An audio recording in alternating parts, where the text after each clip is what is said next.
2022 민관 R&D 혁신 포럼 함께하게 된 아나운서 문소리입니다. 귀한 시간 내어주시고 이곳까지 걸음해주신 모든 분들께 진심으로 감사 인사드리겠습니다.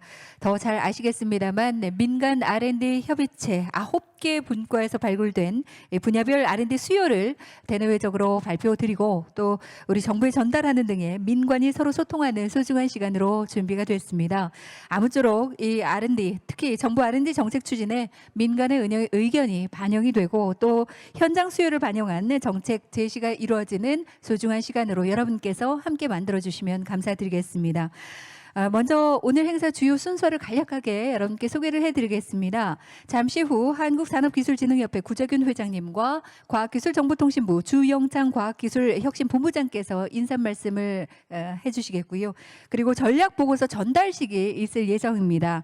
이후 참석자 기념사진 촬영이 있겠고 촬영 후에 본격적으로 민간 R&D 협의체 총괄 운영 업무를 맡고 있는 한국산업기술진흥협회 김상길 전략기획본부장께서 지난 1년간의 추진 경과를 발표드리겠습니다. 그리고 민간 R&D 협의체 9개 분과별 퍼실리테이터께서 산업계 R&D 수요를 정리한 전략 보고서를 발표를 해 주시겠는데요. 지난 1년간의 여러 가지 보고서 함께 나누는 소중한 자리가 될 것으로 생각이 됩니다. 이어서 과학기술정보통신부 조현숙 연구예산총괄 과장께서 향후에 민간 R&D 협의체 발전 방향에 대해서 여러분과 함께 다양한 정보를 나눌 예정이고 마지막으로 이 자리에 각 부처별 담당 국장님과 과장님들께서 귀한 걸음을 해주셨는데요. 오늘 전략보고 발표 후에 다양한 의견들을 갖고 계실 텐데 의견 나누는 자리로 마련할 예정입니다. 끝까지 여러분 함께해 주시기 바라겠고요. 또 내년을 준비하는 시간으로 다양한 정보를 나누는 자리가 됐으면 좋겠습니다. 자, 그럼 지금부터 본격적으로 2022 민관 R&D 혁신 포럼 개회식을 시작하겠습니다. 먼저 국민의례가 있겠습니다. 모두 자리에서 일어나셔서 국기를 향해 주시기 바랍니다. 국기에 대하여 경례.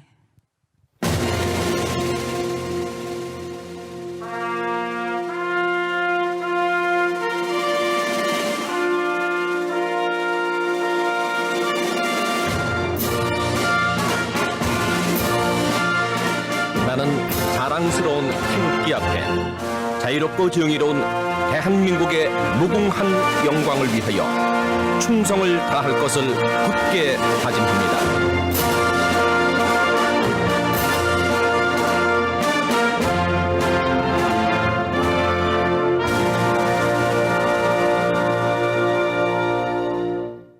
바로 모두 자리에 앉아주시기 바랍니다. 이하 의례는 생략하겠습니다. 먼저 이렇게 민관이 함께 모여서 다양한 정보를 주고받을 수 있도록 멋진 자리 함께 준비해 주신 구자균 한국산업기술진흥협회 회장님께서 인사 말씀을 주시겠습니다. 여러분 따뜻한 박수로 구자균 회장님을 맞아주시기 바랍니다.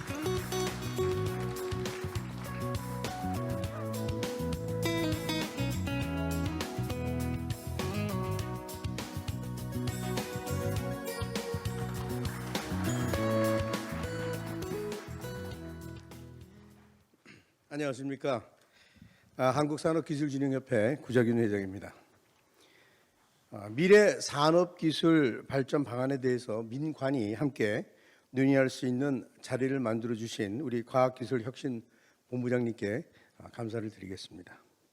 또한 기업의 의견을 듣기 위해서 참석을 해주신 산업부, 보건복지부, 그리고 환경부, 국토부의 국장님과 과장님께도 감사를 드리겠습니다.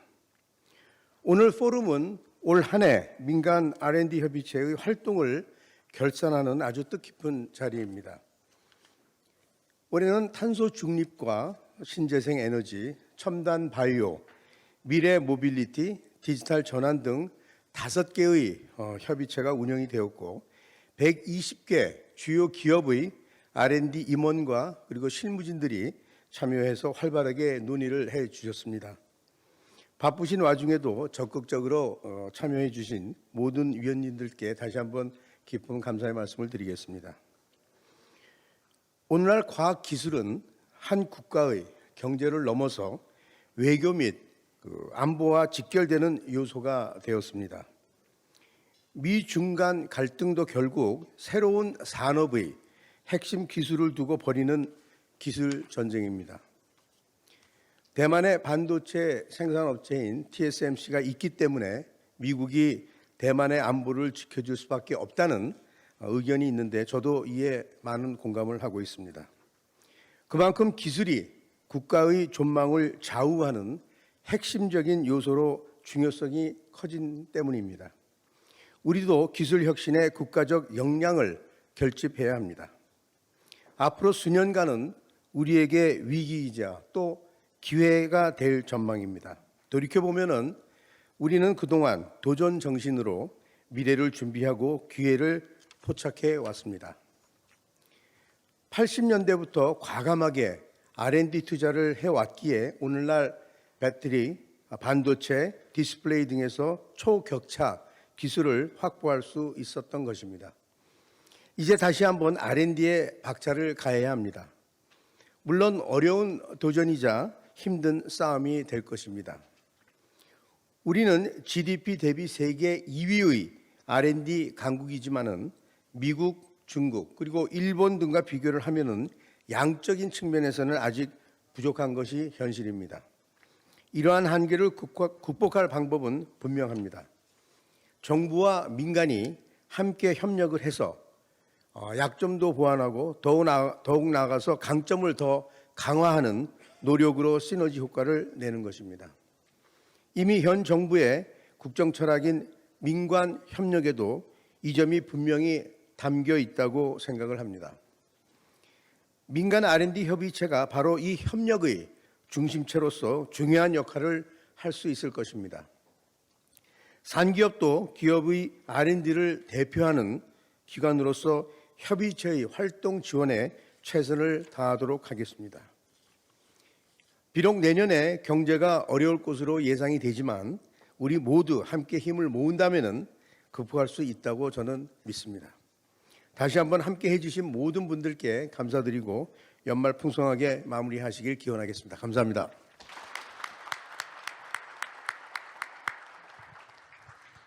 고맙습니다. 기술 개발 분야의 중요성을 다시 한번 되새겨 주셨는데요. 새로운 산업 이슈를 지속적으로 제기할 수 있는 멋진 자리를 함께 준비해 주신 구자균 한국산업기술진흥협회 회장님께 진심으로 감사드리겠습니다. 그리고 오늘 이 자리에는 주영창 과학기술정보통신부 과학기술혁신본부장께서 함께하고 계시는데요. 여러분께 인사 말씀 주시겠습니다. 주영창 본부장님을 따뜻한 박수로 맞아주시기 바랍니다.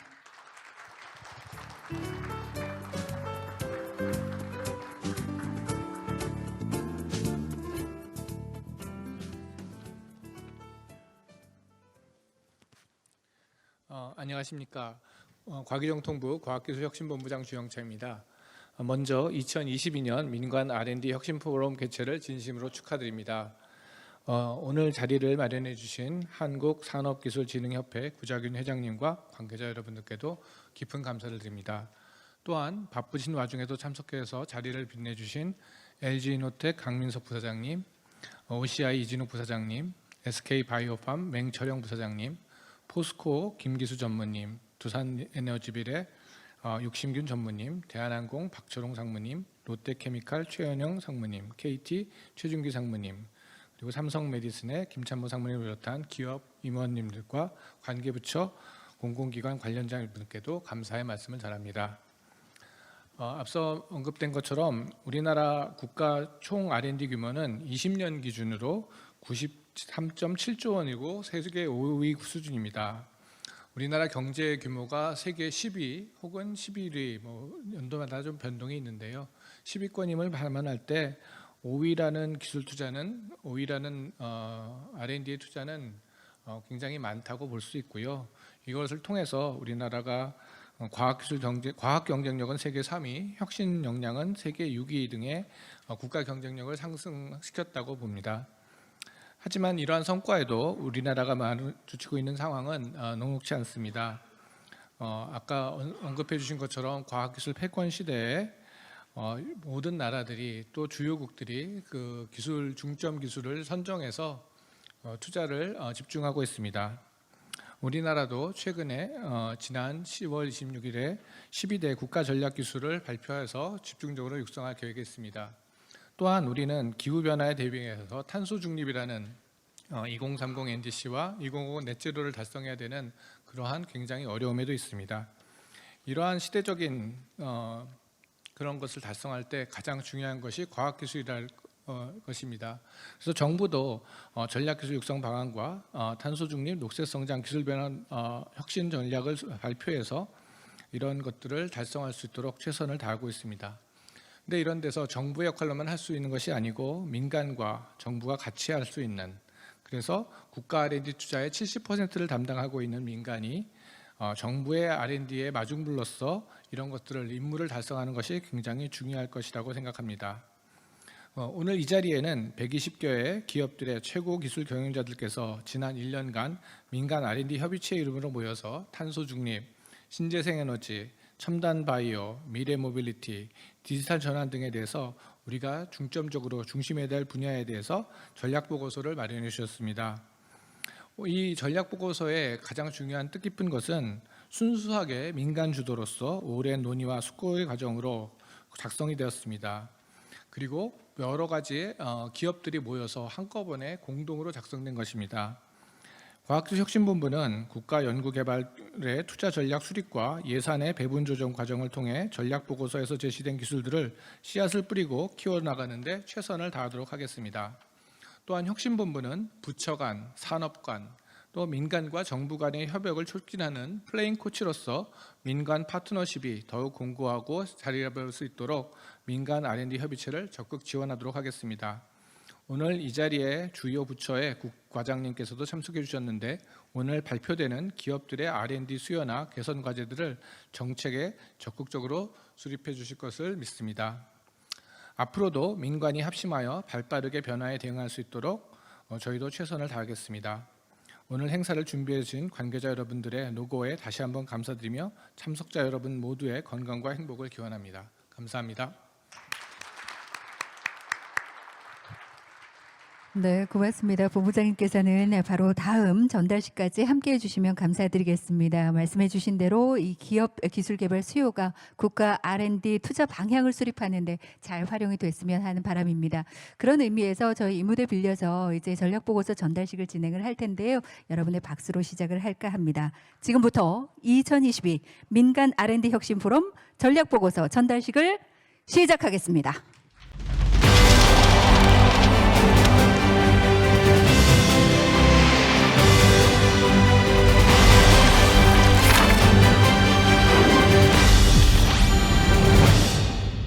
지난 1년간 애써주신 9개 분야의 분과별 대표님들을 무대로 모시겠습니다. 어서 오십시오.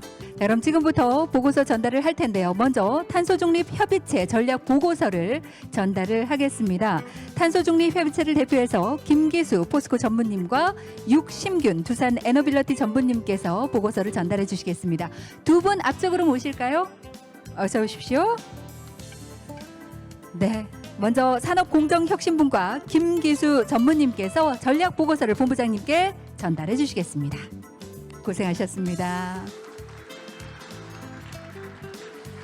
이어서 CCUS분과 육심균 전무님께서 전략보고서를 전달해 주시겠습니다. 그리고 잠시 세 분 기념 촬영하실까요? 1년간 우리 기업에서 다양한 기술개발 수요를 함께 모았고요. 오늘 이렇게 여러분께 발표하는 자리가 되겠습니다. 대표로 두 분께서 함께하고 계시는데요. 아마 많은 분들께서 애써주셨을 겁니다. 진심으로 감사 인사드리겠습니다. 두 분 뒤쪽으로 잠시 모시겠고요. 바로 이어서 신재생에너지 협의체 전략보고서 전달하겠습니다. 이진욱 OCI 부사장님과 최영헌 롯데케미칼 상무님께서는 앞쪽으로 나와주시기 바랍니다. 먼저 재생에너지분과 이진욱 부사장님께서 전략보고서 전달해 주시겠습니다. 고생하셨습니다. 계속해서 수소분과 최영헌 상무님께서 전달하고 계십니다. 그리고 잠시 기념 촬영하겠습니다. 신재생에너지 협의체에서 두 분께서 대표로 이렇게 전략 보고서 전달을 해주셨습니다. 앞으로 아무쪼록 이 보고서가 우리 국가 R&D 활용을 하는데 그리고 투자 방향을 설정하는데 큰 도움이 되기를 진심으로 바랍니다. 밝은 미소로 함께하겠습니다. 고맙습니다. 뒤쪽으로 자리해 주시기 바라겠고요. 이어서 첨단바이오 협의체입니다. 맹철영 SK바이오팜 부사장님과 김찬모 삼성메디슨 상무님 앞쪽으로 모시겠습니다. 어서 오십시오. 먼저 차세대 모달리티 분과의 맹철영 부사장님께서 전략 보고서를 전달해 주시겠습니다. 고생하셨습니다. 이어서 디지털 헬스케어 분과 김찬모 상무님께서 전략 보고서 전달해 주고 계십니다. 고맙습니다. 네, 아마 이곳에는 각 분과의 위원 여러분들 함께하고 계시는데요. 지난 1년간 정말 애쓰셨습니다. 아마 이 보고서는 소중한 자료로 국가에 활용될 수 있을 거라 생각됩니다. 고맙습니다. 뒤쪽으로 자리해 주시기 바라겠고요. 이어서 미래 모빌리티 협의체에 대한 전략 보고서 전달하겠습니다. 강민석 LG이노텍 부사장님과 한국항공우주산업 신상준 실장님 함께하고 계시는데요. 먼저 자율주행 분과입니다. 강민석 부사장님께서 전달해 주시겠습니다. 그리고 UAM 분과 신상준 실장님 전달해 주십시오. 네, 많은 분들께서 따뜻한 박수로 지난 1년간의 성과를 또 함께 축하해 주시고 그 노력에 애써주신 감사의 마음을 표해 주고 계십니다. 무대 아래쪽에 함께하고 계시는 위원 여러분들께도 진심으로 감사 인사드리겠습니다. 잘 활용하겠습니다. 고맙습니다. 이어서 마지막으로 디지털 전환 협의체에 대한 보고서 전달하겠습니다. AI 분과를 대표해서 최준기 KT 본부장님께서 전략 보고서 전달해주고 계십니다. 네, 잠시 기념 촬영하실까요? 이렇게 각 분과별로 많은 분들께서 수요 요책을 위해서 애써주셨습니다. 진심으로 감사드리겠습니다. 여러분, 이렇게 5개 R&D 협의체 보고서가 모두 전달이 됐습니다.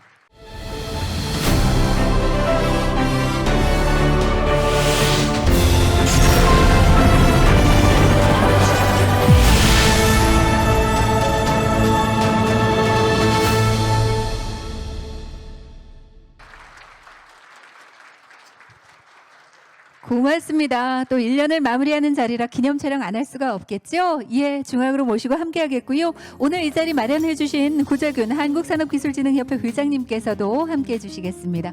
중앙으로 모시겠습니다. 각 분과의 대표자 여러분들과 그리고 과학기술정보통신부의 본부장님, 구자균 회장님까지 무대 위로 천천히 모시겠습니다. 저희 괜찮으시면 오늘 소중한 날이니까 마스크 잠시 벗고 기념 촬영 해도 괜찮으실까요? 네, 잠시 벗고 함께 하겠습니다. 네, 아마 우리 민관 R&D 혁신 포럼의 또 역사의 한 페이지가 될 거라서 밝은 미소로 함께 기념 촬영하겠습니다. 네, 준비가 되셨나요? 예, 네, 밝은 미소로 함께 하겠습니다. 네, 좀 아마 긴장이 되실 거예요. 네, 밝은 미소로 함께 하겠습니다. 네, 고맙습니다. 고맙습니다. 예, 잠시만 기다려 주시기 바랍니다. 저희 각 부처의 국장님, 과장님 오늘 함께하고 계시는데요. 역시 마스크 벗고 무대 위로 잠시 모시겠습니다. 네, 카메라 보시고 밝은 미소로 함께 하겠습니다. 네, 그리고 저 보고서 안 갖고 계시는 부처 과장님들께서는 박수와 함께 치면서 함께 사진 촬영하실까요? 고맙습니다. 그리고 잠시만 기다려 주십시오. 저희 오늘 위원 여러분들께서 함께하고 계시기 때문에 무대 세팅한 후에 잠시 아래쪽으로 모시겠습니다. 조금만 기다려 주시기 바랍니다. 네, 카메라 바라보시고 밝은 미소로 함께 하겠습니다. 우리 대한민국의 좀 긴장하고 계신 것 같아요. 예. 화이팅도 할까요? 네, 애쓰셨으니까 화이팅 하면서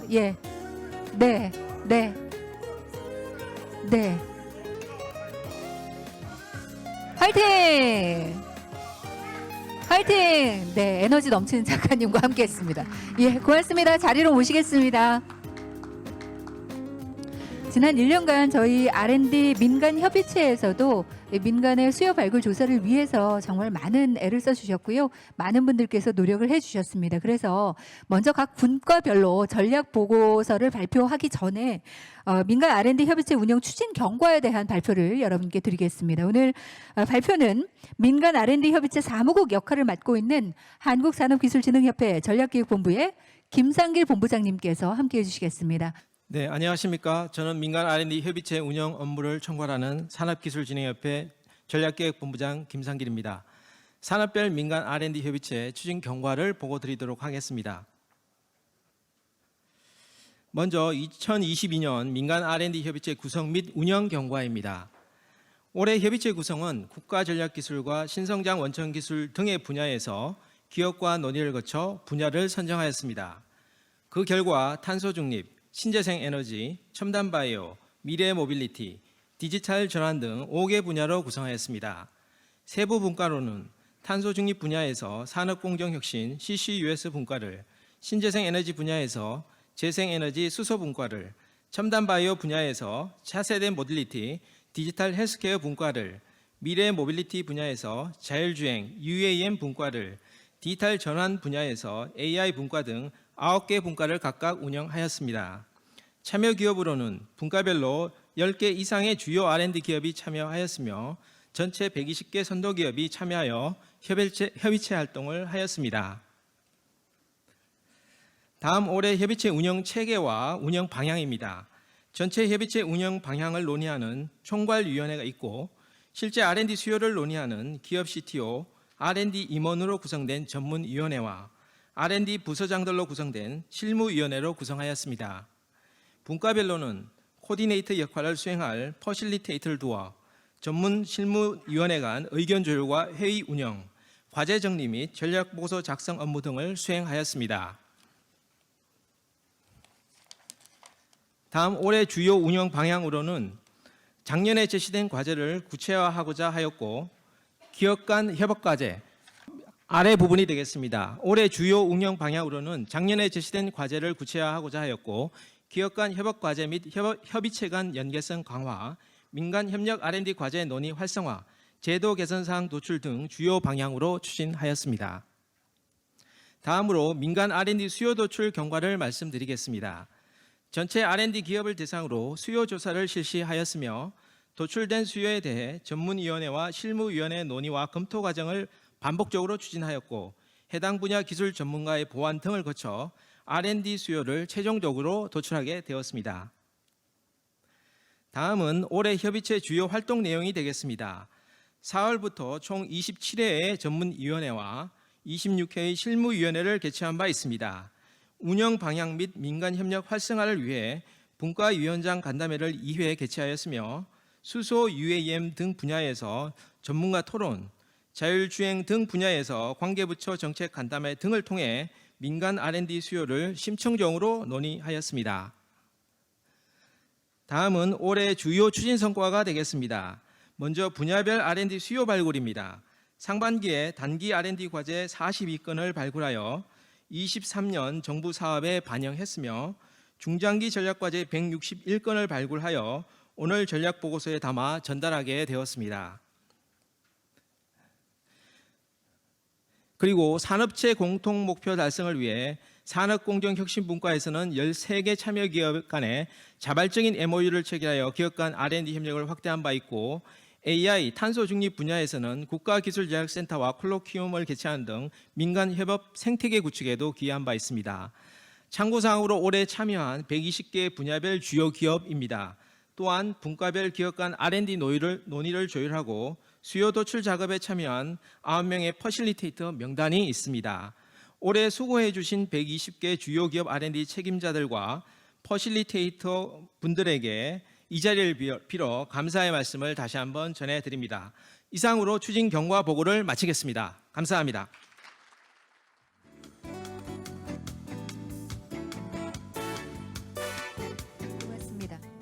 고맙습니다. 협의체가 잘 운영될 수 있도록 애써주신 본부장님과 그리고 우리 협의체 사무국의 많은 직원 여러분들께도 진심으로 감사 인사드리겠습니다.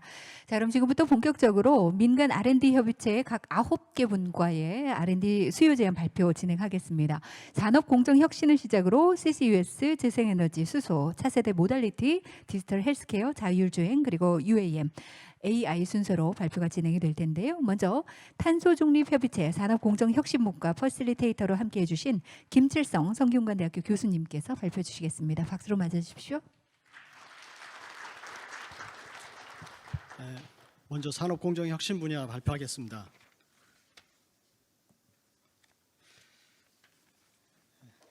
그 산업 특성을 살펴보면 EU, 미국, 일본 등과 비교할 때 산업공정 분야 전체적으로 탄소 저감의 구조적인 한계와 이행 여건에 있어서 선진국에 비해서 상대적으로 불리한 위치에 있다라고 판단을 하고 있습니다. 다음 페이지. 산업별 추진 목표는 올해 18개 과제가 추가되어 총 56개 과제를 통해 약 8,200만 톤 규모의 탄소 저감이 가능할 것으로 판단됩니다. 2050년 목표를 기준으로 할 때 석유화학의 갭이 가장 크며 다음이 철강 그리고 시멘트 순이 되겠습니다. 부족한 부분은 추가적인 과제 발굴과 더불어 CCUS와 신재생에너지 분야의 역할이 중요할 것으로 생각이 됩니다. 3페이지 보시면 산업별 전략을 살펴보겠습니다. 시멘트 분야의 탄소 저감은 원료인 석회석 대체, 연료인 유연탄 대체, 그리고 시멘트 공정에서의 혼합재 개발이 주가 되겠고, 공정 전체적으로는 에너지 저감, 배출가스 저감, 그리고 폐자원 활용 등을 목표로 하고 있습니다. 다음 페이지. 철강 분야의 탄소 저감 전략은 기존에 운영 중인 고로 전로 공정과 전기로 공정의 효율 향상 및 에너지 저감을 통해서 수소환원 제철로의 전환이 이루어지기 전까지 공존할 수 있도록 하는 전략과 장기적으로는 수소환원 제철로 전환하는 기술 개발이 목표가 되겠습니다.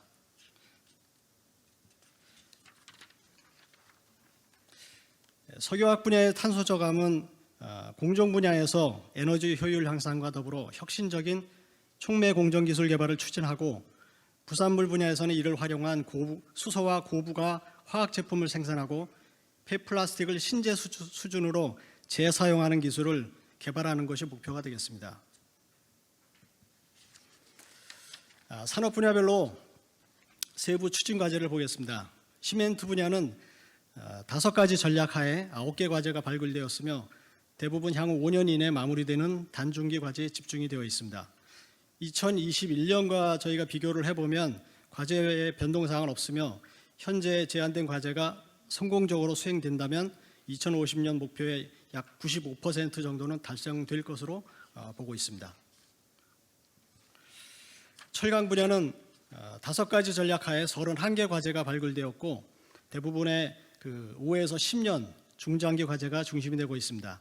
보시는 것처럼 고로 전로 공정 그리고 전기로 공정 분야에서 추가 과제가 발굴이 되었고, 특히 수소환원 제철과 연계된 최적화 안정화 기술과 요거는 요 다음 페이지에 이렇게 이를 전기로 공정에서 사용하기 위한 활용 기술 등 세부 과제들을 포함해서 올해 총 16개 과제가 추가 발굴되었습니다. 여기 아마 화면에 보시는 것처럼 청색으로 표시된 것들이 올해 추가된 과제라고 보시면 되겠습니다.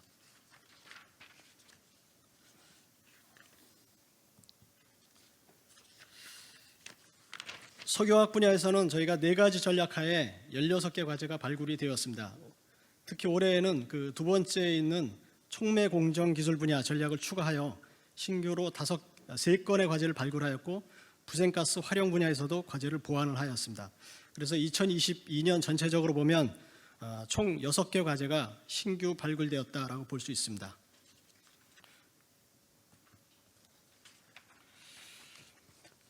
산업 분야별 기술 개발 로드맵 특징을 그림에서 보시는 것처럼 시멘트는 주로 단중기, 그리고 철강은 장기에 많이 맞춰져 있고, 석유화학은 중장기를 대상으로 하고 있습니다.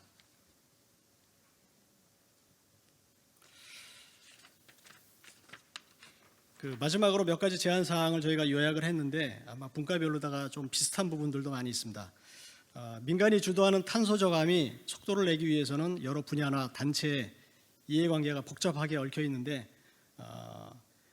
전략적 우선순위와 그리고 시급성에 기반해서 재검토하는 것이 필요하겠다라는 말씀을 드리면서 제 발표는 마치도록 하겠습니다. 감사합니다.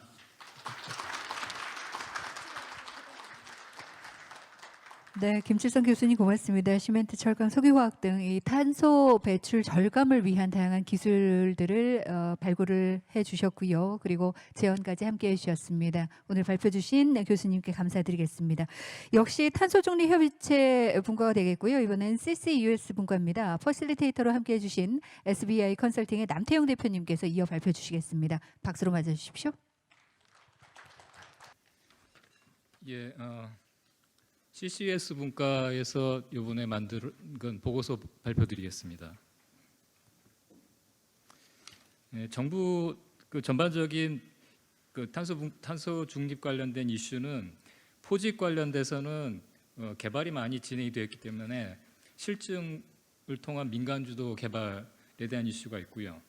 활용 관련돼서는 파급 효과가 큰 그런 광물 탄산화 우선 관련된 이슈가 제기되었습니다.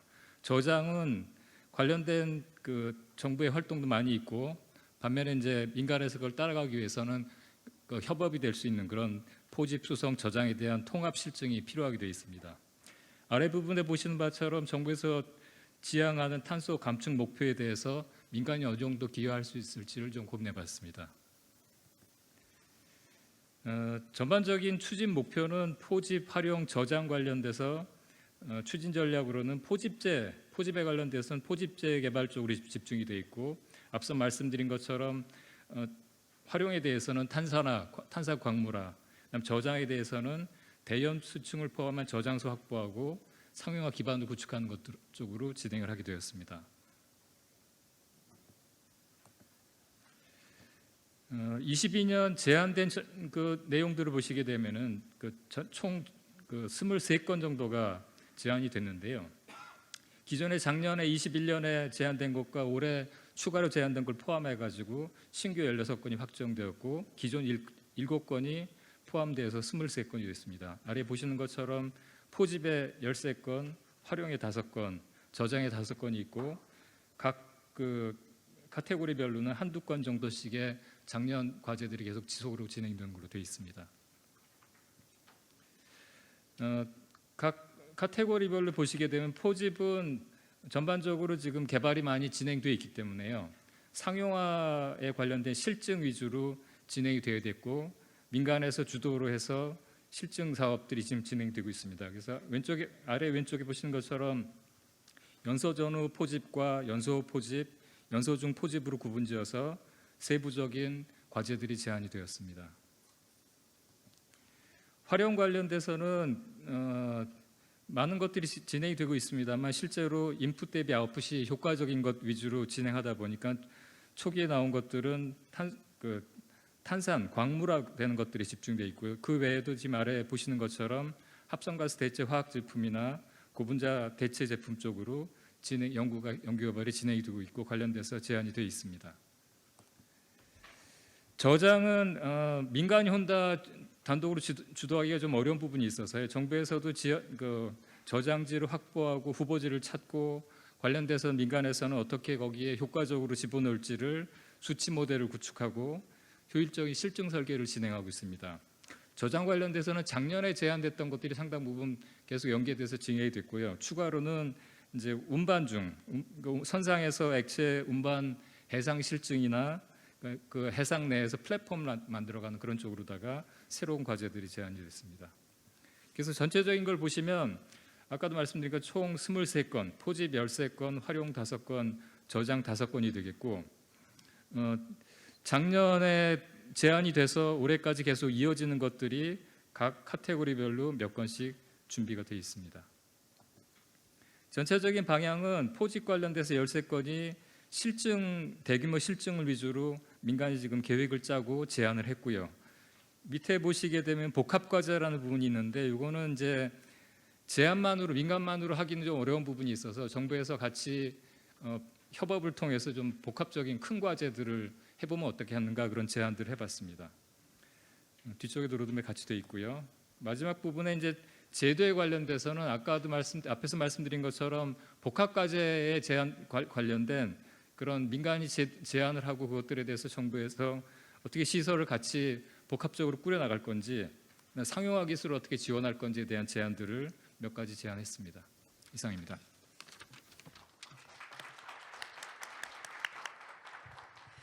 고맙습니다. 시스템 구축과 그리고 상용화까지 함께 어떻게 진행할 것인지 제언을 해주셨는데요. 오늘 이 자리에서 다양한 의견들도 또 함께 나누셨으면 좋겠습니다. 탄소중립 협의체에 대한 발표 청해 들어봤고요. 이어서 신재생 에너지 협의체에 대한 전략 보고 발표 듣겠습니다. 먼저 재생에너지 분과 발표입니다. 퍼실리테이터로 함께 해주신 정영균 서울대학교 교수님께서 발표해 주시겠습니다. 박수로 맞아주십시오. 네, 재생에너지 분과 발표드리겠습니다.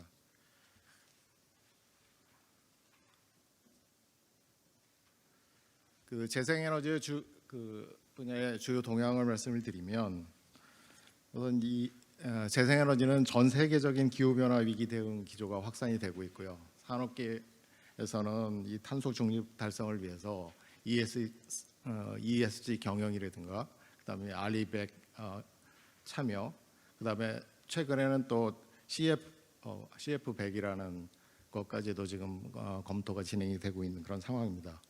거기에다가 최근에는 또 우크라이나 전쟁으로 인해서 글로벌 에너지 공급망 위기 등으로 향후에 그 신재생 에너지 수요에 대한 확대는 계속 될 거로 지금 예상이 되고 있는 그런 상황이 되겠습니다. 이거와 발맞춰 가지고 태양광이나 풍력, 그다음에 2차 전지, ESS, 전력계통 전체적인 그 재생에너지의 어떤 그 흐름에 해당되는 그 각 분야별로 저희들이 준비했던 내용들을 간략히 말씀드리도록 하겠습니다. 분야별 추진 목표는 태양광 분야는 2030년 태양전지 효율 30% 달성으로 세계 시장 선도하는 것을 목표로 잡았고요. 풍력 분야는 초재형 해상풍력 및 부유식 해상풍력의 기술 자립을 목표로 잡았습니다. 그다음에 2차 전지 ESS 분야는 2차 전지의 글로벌 경쟁력 확보와 그다음에 대용량 장주기 ESS 개발을 목표로 잡고 있습니다. 그다음에 전력계통 분야는 그 재생에너지 발전량 확대에 따라서 수용성 및 안정성 확보하는 것을 목표로 잡았습니다. 그 각 분야의 그 추진 방향을 보시면, 그 태양광 분야는 단기적으로는 이 양산 한계 효율을 극복할 수 있는 그 고효율 태양전지 기술 개발을 단기적으로 지금 목표를 전략을 잡고 있고요. 네, 중장기적으로는 이 대면적화 및 양산화 기술 개발, 그다음에 고효율 모듈화 기술 개발, 그다음에 태양전지 융합 기술 개발 등을 통해서 초고효율 텐덤 태양전지 분야의 기술 경쟁력과 경제성을 확보하는 것을 전략으로 잡았습니다. 네, 풍력 분야는 해상 풍력을 중심으로 해서 단기적으로는 15메가와트급 이상의 대용량 터빈 개발을 목표로 잡고, 이에 관련돼 있는 핵심 부품의 경쟁력을 강화하는 것을 추진 전략으로 잡고 있고요. 중장기적으로는 그 초대형 해상용 풍력 발전 시스템, 그리고 부유식 해상 풍력 시스템 개발을 통해서 글로벌 시장 경쟁력 확보하는 것을 추진 전략으로 잡았습니다. 2차 전지 ESS 분야에 있어서는 단기적으로는 안전성과 원가 경쟁력을 갖춘 2차 전지 소재 개발 및 그다음에 에너지 저장 시스템 개발에 대한 부분들을 전략으로 잡았고요. 중장기적으로는 좀 획기적으로 원가 경쟁력이나 안전성을 개선한 차세대 전지 개발과 에너지 저장 시스템 개발하는 것을 전략으로 잡았습니다.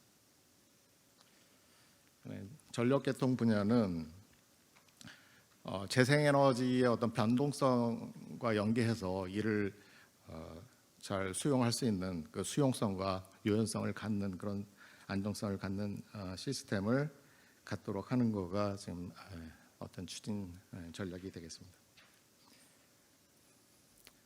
그 중점 추진 과제입니다. 중점 추진 과제는 각 분야별로 한 개 내지 2개 정도의 중점 추진 과제를 해서 전체적으로는 한 8개 정도의 중점 추진 과제 하에 이 각 과제 내에 각 기업에서 제안한 R&D 수요가 작년에 13건, 올해 15건 해서 28개가 로드맵에다가 반영을 해서 실행해 나갈 계획이 있습니다.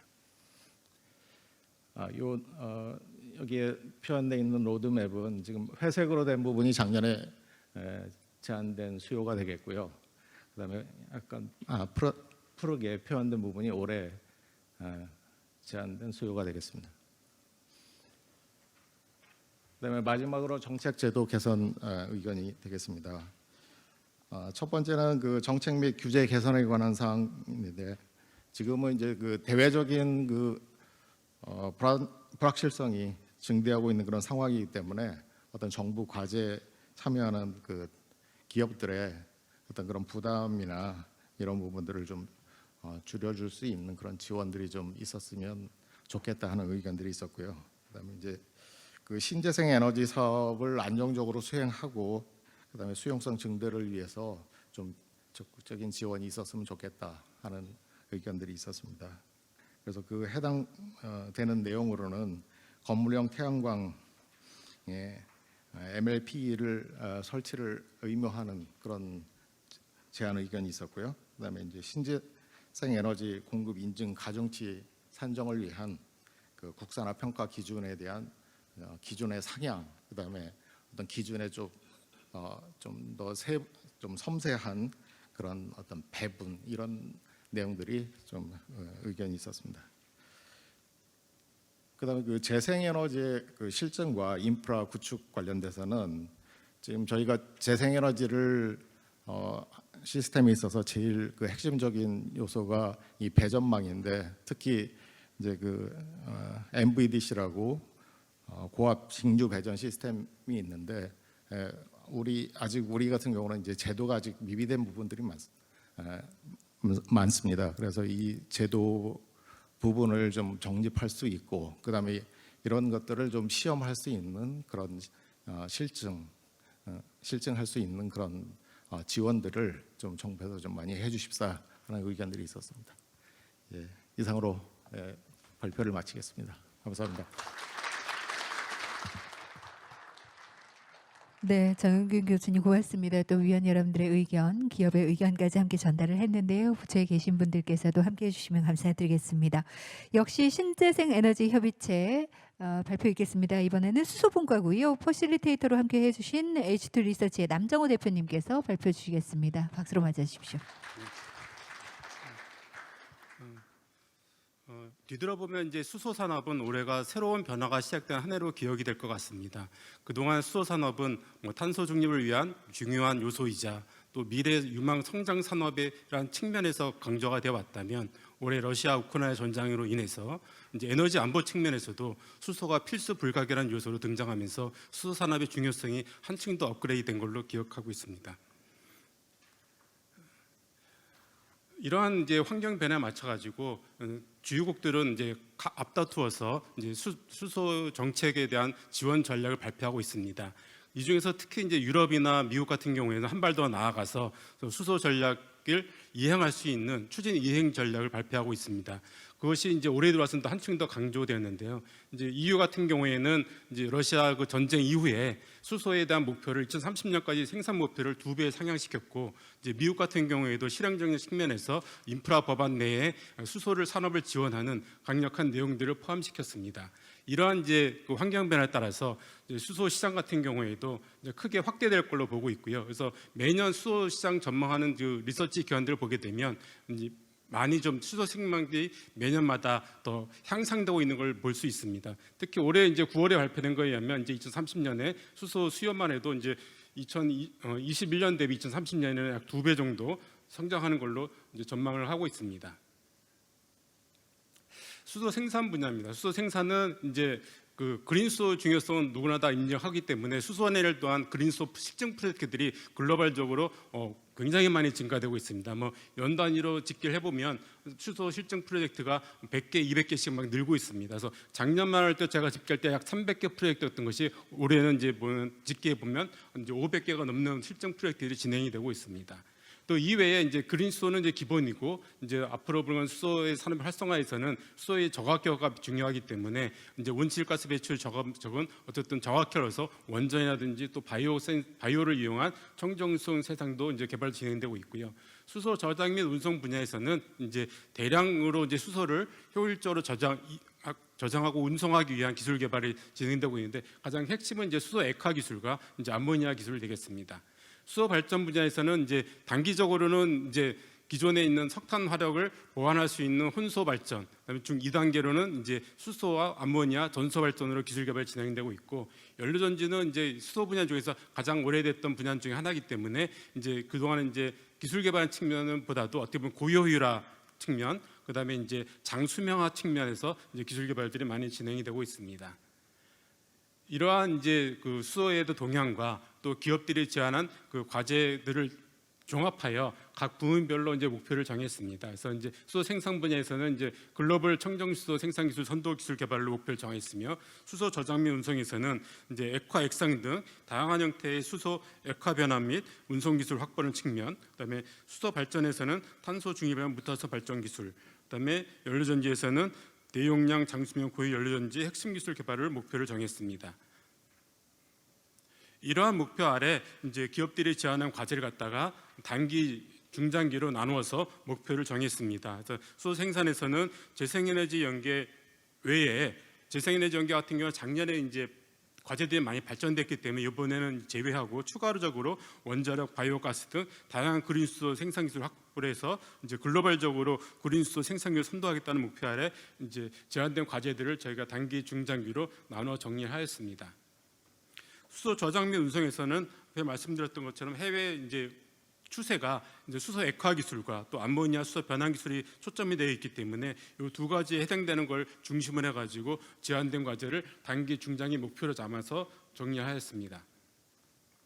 수소 발전 분야는 이제 그 아까 말씀드렸듯이 단계별로 수소 발전 계획을 정부도 갖고 있습니다. 그래서 단기적으로는 이제 혼소 발전, 그다음에 이제 중장기로는 이제 수소 전소와 암모니아 발전 기술로 목표가 정해져 있습니다.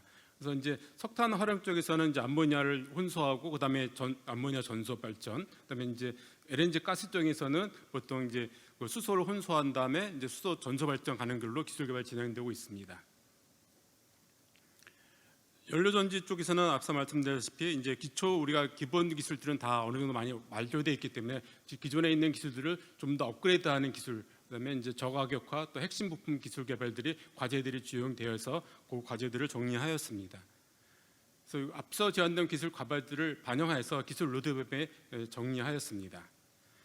마지막으로는 정책 및 제도 개선 요청 분야입니다. 그래서 이 부분에 대해서는 이제 여러 기업들이 요청 사항들이 많아서 그 중에서 중요한 것들만 따로 정리하였습니다. 왜냐하면 이제 수소 산업의 이슈이다 보고 또 수소 산업이 초기다 보니까 이제 기업들이 느끼는 어려움이 많은 분야가 많은 것 같습니다. 그 첫 번째 분야가 이제 그 표준화 또는 인증 관련된 분야입니다. 그래서 수소 산업이 여러 분야에 걸쳐 있다 보니까 수소에 대한 인증이나 표준화를 다루는 분야도 너무 여러 부서가 했고 하다 보니까 기업들이 하나하나 찾아가기가 너무 어렵다는 의견이 많았습니다. 그래서 이 수소 산업이 초기다 보니까 이런 것들을 한 군데 모아서 이 표준이나 인증을 할 수 있는 어떤 전담 기구들이 필요하다는 의견이 많았었고요. 그다음에 이제 수소가 우리 정부가 육성하고 또 글로벌적으로 중요한 미래 성장 산업이다 보니까 신사업으로 참여하는 기업들이 많이 있습니다. 이제 그 기업들도 보면 수소가 이제 워낙 그 규제라든지 또 제도든지 지원 사항들이 많이 흩어져 있다 보니까 이런 정보들을 갖다가 잘 알기가 어렵다는 그 의견들이 많아서 이런 그 정보를 한 군데서 원스톱으로 좀 볼 수 있는 그런 어떤 시스템을 갖췄으면 좋겠다는 의견들이 많이 있었습니다.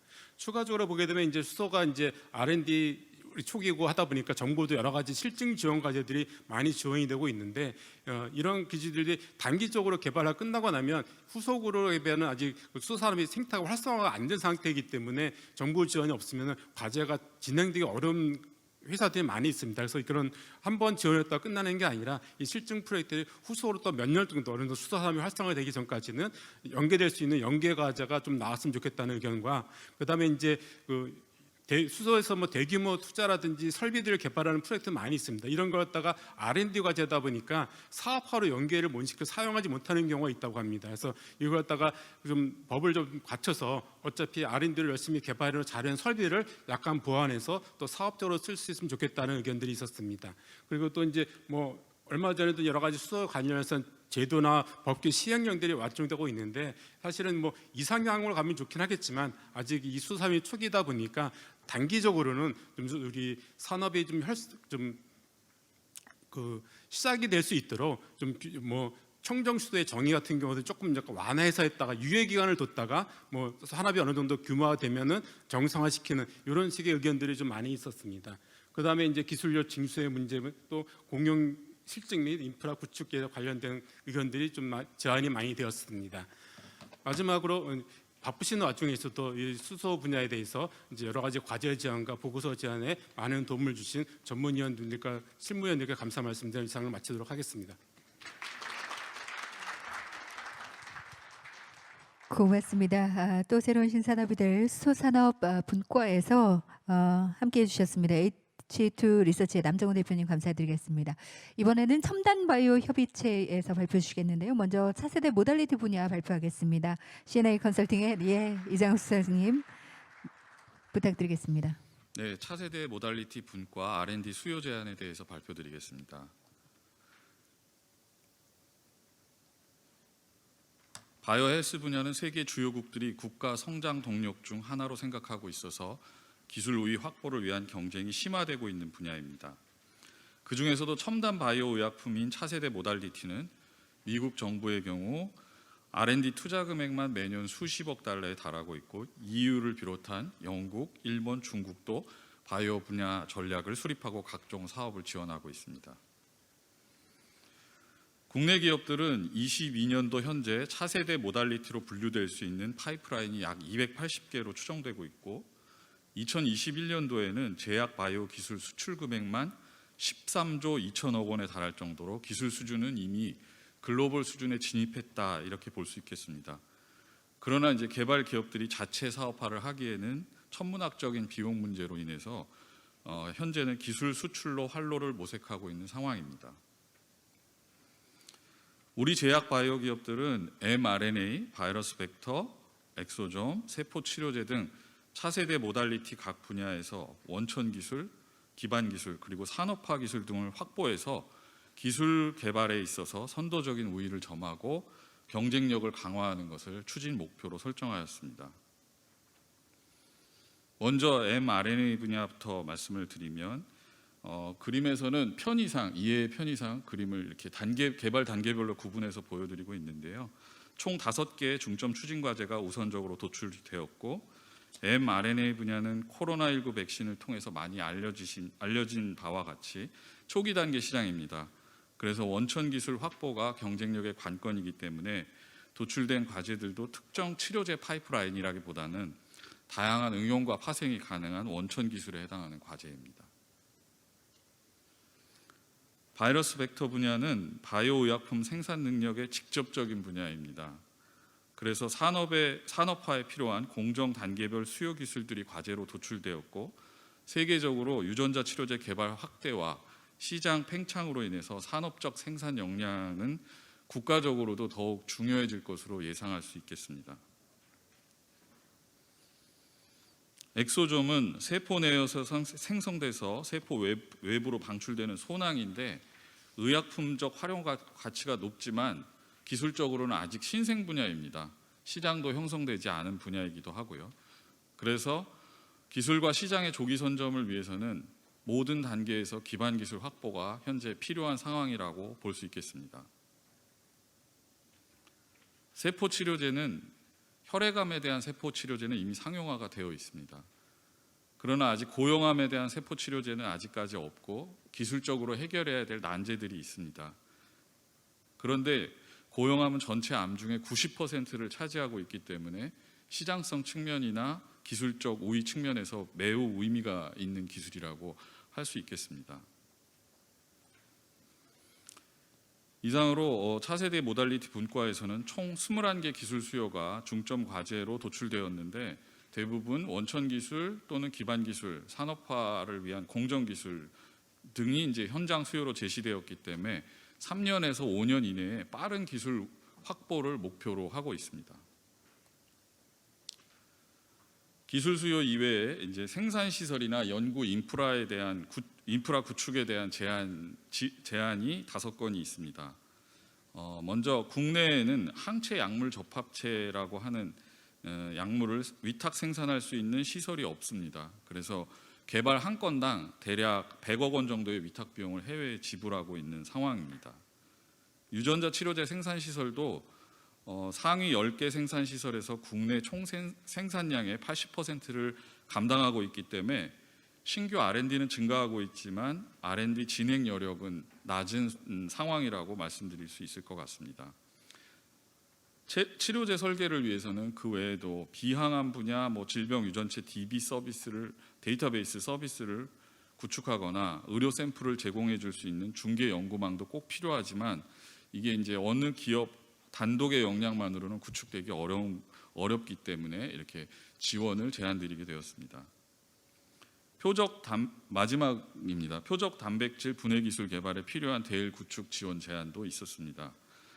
이 내용은 수많은 저분자 화합물에 짧은 DNA 코드를 붙여서 쉽게 말씀드리면 이름표를 달아서 도서관에 보관을 하고 활용을 할 수 있게 하는 시스템입니다. 참고로 말씀드리면 중국의 히트젠이라는 기업은 이 시스템을 이용해서 약 2천억 개의 저분자 물질을 보유하고 있고 영국의 글락소스미스클라인은 수조 개에 달하는 저분자 물질을 보유하고 있다고 알려져 있습니다. 이상으로 저희 차세대 분과에서 준비한 발표 내용 말씀드렸습니다. 네, 신산업 분야에서 또 우리 기업이 세계를 선도할 수 있도록 정부에서도 함께해 주시기 바랍니다.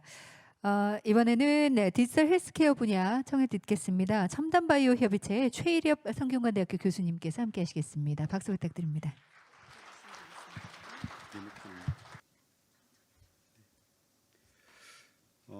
앞서 말씀드린 것처럼 디지털 헬스케어 분야는 기술 패권 경쟁이 굉장히 심화되고 있어서 잘 아시는 것처럼 코로나19 대유행 장기화로 인해서 바이오 헬스 분야를 통한 성장 능력 확충을 위해서 글로벌 시장 내 기술 우위 확보를 위한 주요국들의 경쟁이 굉장히 심화되고 있는 분야입니다.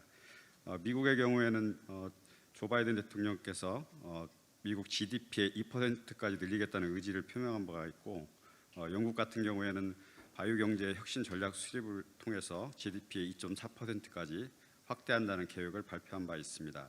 또한 EU 같은 경우에도 넥스트 제너레이션 EU 경제 회복 기금 조성에 합의한 바가 있고 일본의 경우에도 2020년 6월 코로나19 대응을 위한 바이오 전략 2020 발표를 한 바 있습니다.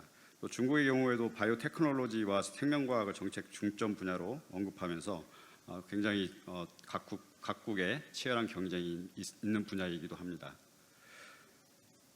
국내 같은 경우도 투자 규모나 기술 역량에 있어서 한계가 상당히 존재하고 있는 것으로 파악되고 있고 주요국 대비 상당히 미진한 수준에 이르르고 있습니다. 그래서 앞서 자료에서 보시는 것처럼 글로벌 제약기업인 아스트라제네카 같은 경우 투자 규모가 2조 원인 반면에 우리나라는 최근 3년간 국내 백신 및 치료제 전체 투자 규모가 0.4조 원 수준에 불과한 것으로 파악되고 있습니다.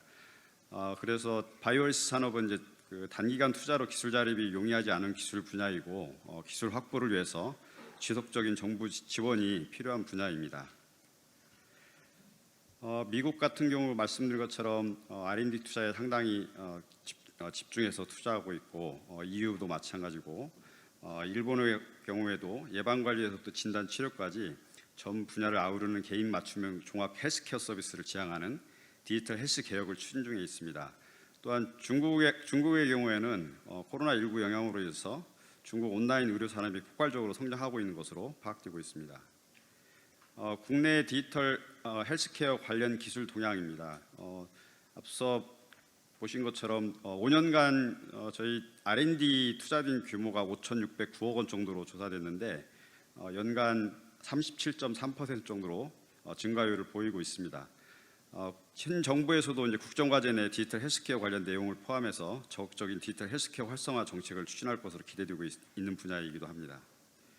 저희 디지털 헬스케어 분야에서 크게 기존에 연구한 결과와 그다음에 정부에서 발표한 정책 자료를 통해서 기술 분류를 좀 저희가 정해봤고요. 그래서 하드웨어 분야의 2개, 개인 건강관리기기, 웨어러블 기기 및 부품, 그다음에 소프트웨어 분야는 건강정보 제공 앱, 의료정보관리 데이터베이스 플랫폼, 그다음에 서비스 분야에는 건강관리 서비스, 진단 서비스 분야로 총 17개 과제가 제안됐습니다. 그래서 하드웨어 분야는 고품질 초음파 시스템, 의료 및 건강관리용 웨어러블 기기, 경조직 부위 정밀 수술용 위치 추적 시스템, 그다음에 소프트웨어 분야는 건강질환관리, 진단 진료 시스템, 그다음에 서비스 분야로는 디지털 헬스케어 서비스 같은 융합 플랫폼, 그다음에 빅데이터 관련 기술들이 제안이 됐습니다.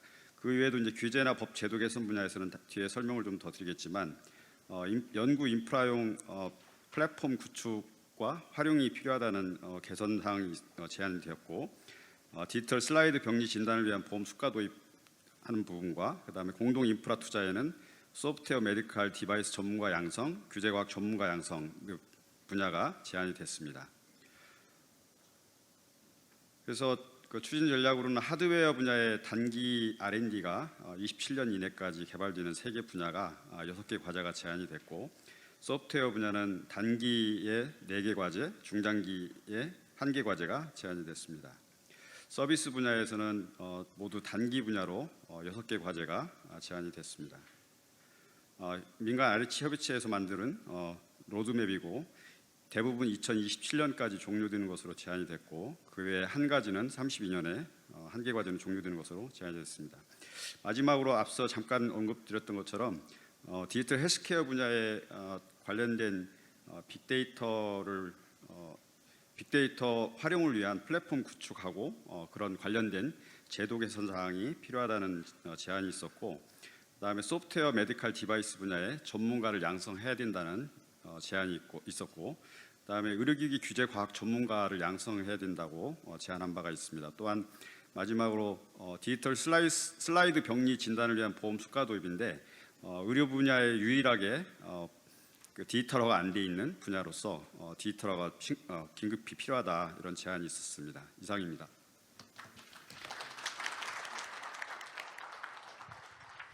고맙습니다. 부족한 부분들까지 함께 발표해 주셨습니다. 앞으로 좀 채워나가는 좋은 시간이 됐으면 좋겠고요.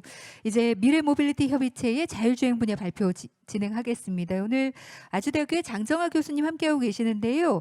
자율주행에 이어서 UAM 분과에 대해서도 역시 교수님께서 발표 주시겠습니다. 여러분 박수로 맞아주시기 바랍니다. 네, 안녕하세요. 네, 먼저 미래모빌리티 분야는 이제 크게 자율주행 분야하고 UAM 분야로 나누어서 민간 수요를 각각 진행이 됐습니다. 저는 이제 자율주행 분야의 퍼실레이터로 참여를 했고 UAM 분야는 참여하신 퍼실레이터의 개인 사정으로 그 경작은 다 해놨는데 제가 이제 결실적인 측면에서 발표만 제가 대행하게 되었습니다. 먼저 자율주행 분야에 대해서 먼저 말씀드리도록 하겠습니다. 미래 모빌리티 시장의 성장이 급격히 이제 진행이 됨에 따라서 자율주행 기술은 자율주행 자동차 그리고 자율주행 선박 등의 요소 기술하고 ICT 융합 서비스 기술로 확대돼서 국내외에서 활발히 진행 중에 있습니다. 특히 자율주행 자동차에 대해서는 범정부적인 국내외 투자가 작년부터 이루어지고 있고 자율주행 선박의 운항 기술은 미래 모빌리티의 핵심으로 관심이 매우 높은 상황입니다. 자율주행 자동차 관련해서 차량용 반도체 그리고 레이더, 초음파 등의 자율주행 센서 기술, 라이다와 공정 장비 기술 등은 현재 국내 기술보다는 해외 기업들이 기술적 우위나 시장 우위를 보이고 있습니다. 기존의 자동차 샤시 및 차체 부품, 전기전자, 통신 기술은 자동차 생산국 5위라는 국내 기업의 우수성을 기반으로 활발히 연구가 진행되고 있지만 자율주행에 대한 패러다임 변화로 이런 부분에도 자율주행에 대한 투자가 이루어질 필요가 있습니다. 하드웨어 중심의 자동차가 이제 통신이라든지 데이터 등과 연결되는 커넥티비티가 확보된 어떤 소프트웨어 기술 기반으로 자동차 자체가 이제 패러다임이 계속 변모됨에 따라서 데이터 수집, 연계, 서비스 플랫폼에 대한 관심이 크게 고조되고 있고, 이거는 우리가 알다시피 구글이라든지 애플이라든지 다른 ICT 기업들이 자동차로 들어오는 이런 현황으로 볼 수 있습니다. 이에 이제 자율주행 분과에서는 이제 자율주행 차량 선박 요소 기술 분야에서는 이제 국산화를 위한 기술 내재와 그리고 양산화를 통한 글로벌 산업 경쟁력 강화 및 세계 시장 석권이라는 목표를 큰 저희의 이제 공감대를 형성을 했고요. 두 번째로 국내 이제 우수한 자율주행 데이터 실증 그리고 서비스 분야의 표준화 그리고 이제 서비스 기반 구축이 이루어지는 것들을 가지고 이제 총 2개 분야 그리고 세부 9개 분야 총 24개의 전략 과제를 도출했습니다. 현재 해외에 이제 해외 기술적 이제 의존도를 줄이고 국내 상황에 최적화된 서비스를 기반으로 이제 세계 시장으로 진출하는 발판을 마련할 수 있는 모빌리티 산업의 핵심 분야로서 자율주행 기술이 지속적으로 활용이 필요합니다.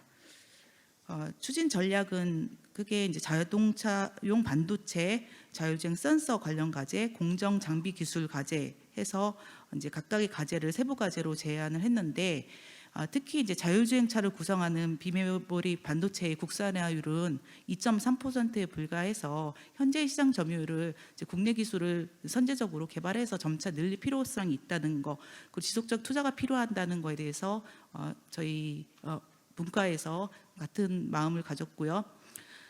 샤시나 차체, 그 전기전자, 차량 통신 기술 관련돼서는 한 8개 과정 정도를 발굴을 해서 이제 기존의 자동차가 하드웨어의 기반의 어떤 기계식 자동차가 아니라 미래형 자동차로 전환됨에 따라서 이제 그 안에 들어가는 IoT 아니면 그 샤시 시스템의 변화, 제동 시스템의 변화, 그리고 원격 제어 같은 RMA 제어기 등 8개 과제에 대해서 발굴하였습니다.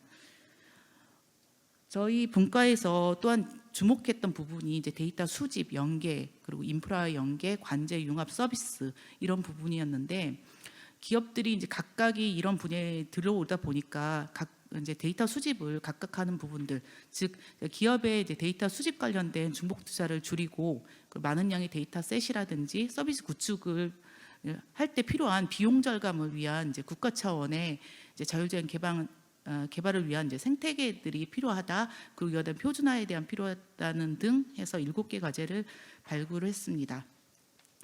마지막으로 저희가 분과를 하면서 그 정부 부처하고 이제 이미 이제 진행되는 자율주행 관련된 이제 정부 투자 계획들이 있기 때문에 같이 이제 논의했을 때 이제 소프트웨어 디파인드 비이클이라고 불리는 이제 SDB라는 패러다임에 대해서 주목을 하였습니다.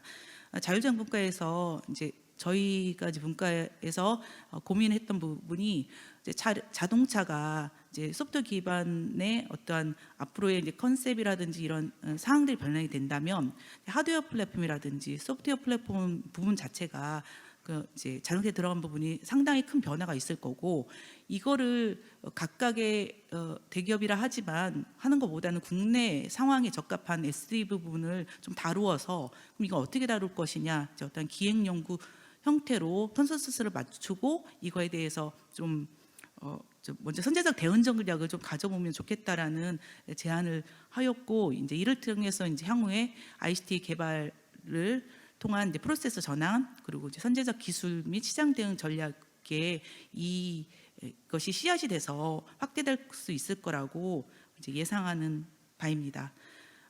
이제 새로운 이제 미래 모빌리티 시장에 이제 SDB 자체가 중요한 위상을 가질 것이라고 생각이 들고요.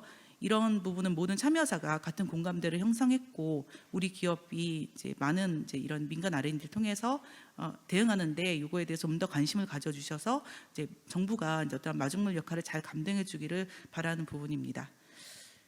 세부적인 중점 과제는 이제 보고서나 향후 내용으로 대신하고자 하려고 하고요. 이렇게 24개에 대해서 나왔고, 로드맵은 27년까지의 단기 과제와 중장기 과제 형태로 제시가 됐습니다. 마지막으로 정책 및 제도 개선 의견에 대해서는 각 분야별로 이제 저희가 부품회사부터 서비스회사까지 많은, 그리고 자율주행 선박 협력을 하는 회사까지 들어왔기 때문에 각각에 대한 제도적인 정책 및 규제 개선에 대한 부분, 인력 양성 및 인센티브에 대한 거, 그리고 표준화 및 같이 공유해야 되는 인프라에 대한 부분을 각각을 제시했고, 이런 부분에서 좀 발빠른 방향성이 정립되어 실제적으로 저희 이제 민간에서 추진하는 이제 기술 개발의 속도만큼이나 더 빠른 이제 그 시장 상용화 노력을 이제 할 터이니, 이제 정부에서도 이런 부분을 잘 끌어줄 수 있는 부분은 끌어달라는 이제 끌어줌으로써 실제 이제 성공할 수 있는데, 자율주행 분야의 성공을 가져올 수 있도록 도움이 필요하다고 보입니다. 이상으로 자율주행 분야에 대해서 말씀을 마치도록 하겠습니다.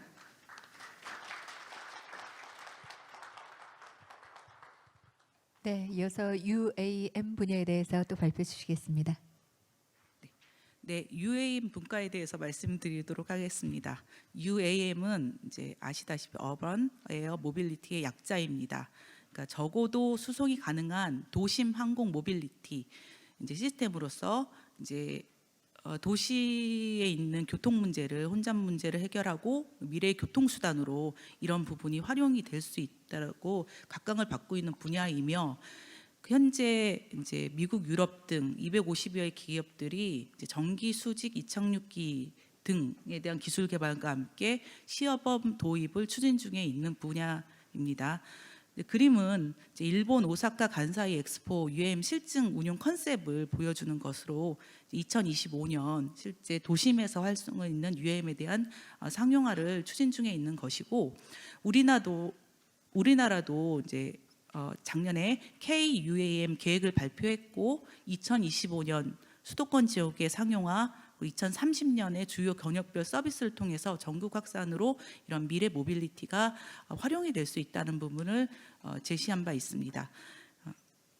UAM 분야에서는 이제 UAM 산업이라는 게 신규로 이제 생성이 되고, 그리고 실제 기술 개발을 선점할 수 있다라는 측면에서 핵심 기술을 확보하고 이거를 실제 도입할 수 있는 형태의 4가지 전략을 이제 제시했습니다.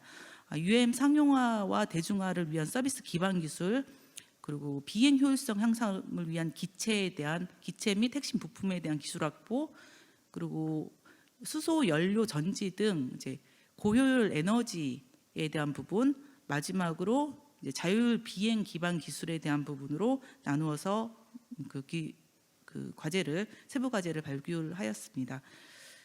상용화 서비스 기반 기술은 UAM이 이제 교통 운항 관리 기술에 대한 부분과, 그리고 운용했을 때의 안전성 평가를 위한 디지털 트윈 기술, 그리고 버티포트, 실제 수직 이착륙이 가능한 지역에 대한 운영 및 관리 시스템, 그리고 UAM 운항 지원을 위한 기상 관측 기술 등 단기, 중기, 장기 과제를 제안을 하였고요. 기체 및 부품에 대한 이제 기술 측면은 실제 이제 효율성 향상을 위한 이제 국산화, 경량화와 관련된 국산화 기술, 그리고 소재와 관련된 고내열 열각성 탄소 복합 소재 및 자동화 제작 기술, 비행체의 다중 프로모터 저소음 설계와 배치 최적화 기술 등에 대해서 논의를 했습니다. 수소 연료 전지 분야 같은 경우는 이를 통해서 이제 UAM이 날 수 있는 에너지 자원을 확보하는 측면에서 고출력 경량 수소 연료 전지의 개발과 모터 개발, 그리고 하이브리드 전기 추진 시스템 및 배터리 팩에 대해서 논의가 되었는데, 이 부분은 상당히 단기뿐만 아니라 중장기적으로 추진이 필요한 부분으로 논의한 바 있습니다. 우리가 생각하는 위험성, 그러니까 예기치 못한 상황에서의 인지, 판단, 대응이 가능한 이제 자율주행 비행 기술하고, 그리고 실제 이제 UAM을 도심에 운용하기 위해서 필요한 항공기 쪽이나 인증 제도에 대한 부분이 상당히 중요한 아이템으로 논의가 되었고, 이는 이제 국내뿐만 아니라 이제 해외와의 안전 협정 등 다양한 논의가 지속적으로 제도적으로는 필요한 부분으로 제시되었습니다. 이와 관련해서 로드맵은 이제 단기적으로는 실제 25년이나 26년도에 상용화될 수 있는 수준의 주요 기술을 이제 포함한 뿐만 아니라 실제 이제 중장기적으로 아직 융복합 산업이다 보니까 다른 기술들을 어느 정도 기술이 따라왔을 때 이제 적용할 수 있는 기술까지 포함을 해서 UAM 분야에서는 이제 아이템들을 발굴하였고요. 관련된 제도 개선 부분은 앞서 말씀드린 바와 같이 이제 국내 인증이라든지 그리고 해외 국제 협력을 위한 조화를 통한 인증 협력 체계, 그리고 이제 이런 부분이 신산업이다 보니까 관련된 데이터나 이를 공유할 수 있는 시스템, 그리고 인력 양성 및 향후 이제 이 기술에 대해서 지속적으로 추진할 수 있는 이제 연구 설립까지 이제 논의가 되었습니다. 이상으로 이제 자율주행하고 UAM 분야에 대해서 제가 한꺼번에 말씀을 드렸습니다. 이동의 자유를 위한 모빌리티 분야의 기술 혁신과 효율성, 안전성을 꾀하는 미래 도시에 대한 우리 관심으로 이제 기존 그러니까 자동차, 선박, 항공 등의 이제 자율주행 기술이나 UAM 기술이 적용함으로써 실제 이제 저희 대기업이나 중소기업, 연구원, 학계들의 선순환적인 기술 생태계를 잘 마련함으로써 향후 이 분야에 이제 국내 기술 선정과 그리고 국민 혜택이 누릴 수 있는 분야로 저희 분야가 크게 기여할 것으로 예상하는 바입니다. 감사합니다. 고맙습니다. 두 가지 분과의 발표 함께 준비해 주신 장정환 교수님께 진심으로 감사드리겠습니다. 이제 마지막 발표가 되겠는데요. 디지털 전환 협의체 발표입니다. 김상윤 중앙대학교 교수님께서 오늘 준비해 주셨습니다. 김상윤 교수님 무대로 모실까요? 그럼 따뜻한 박수로 환영해 주시기 바랍니다.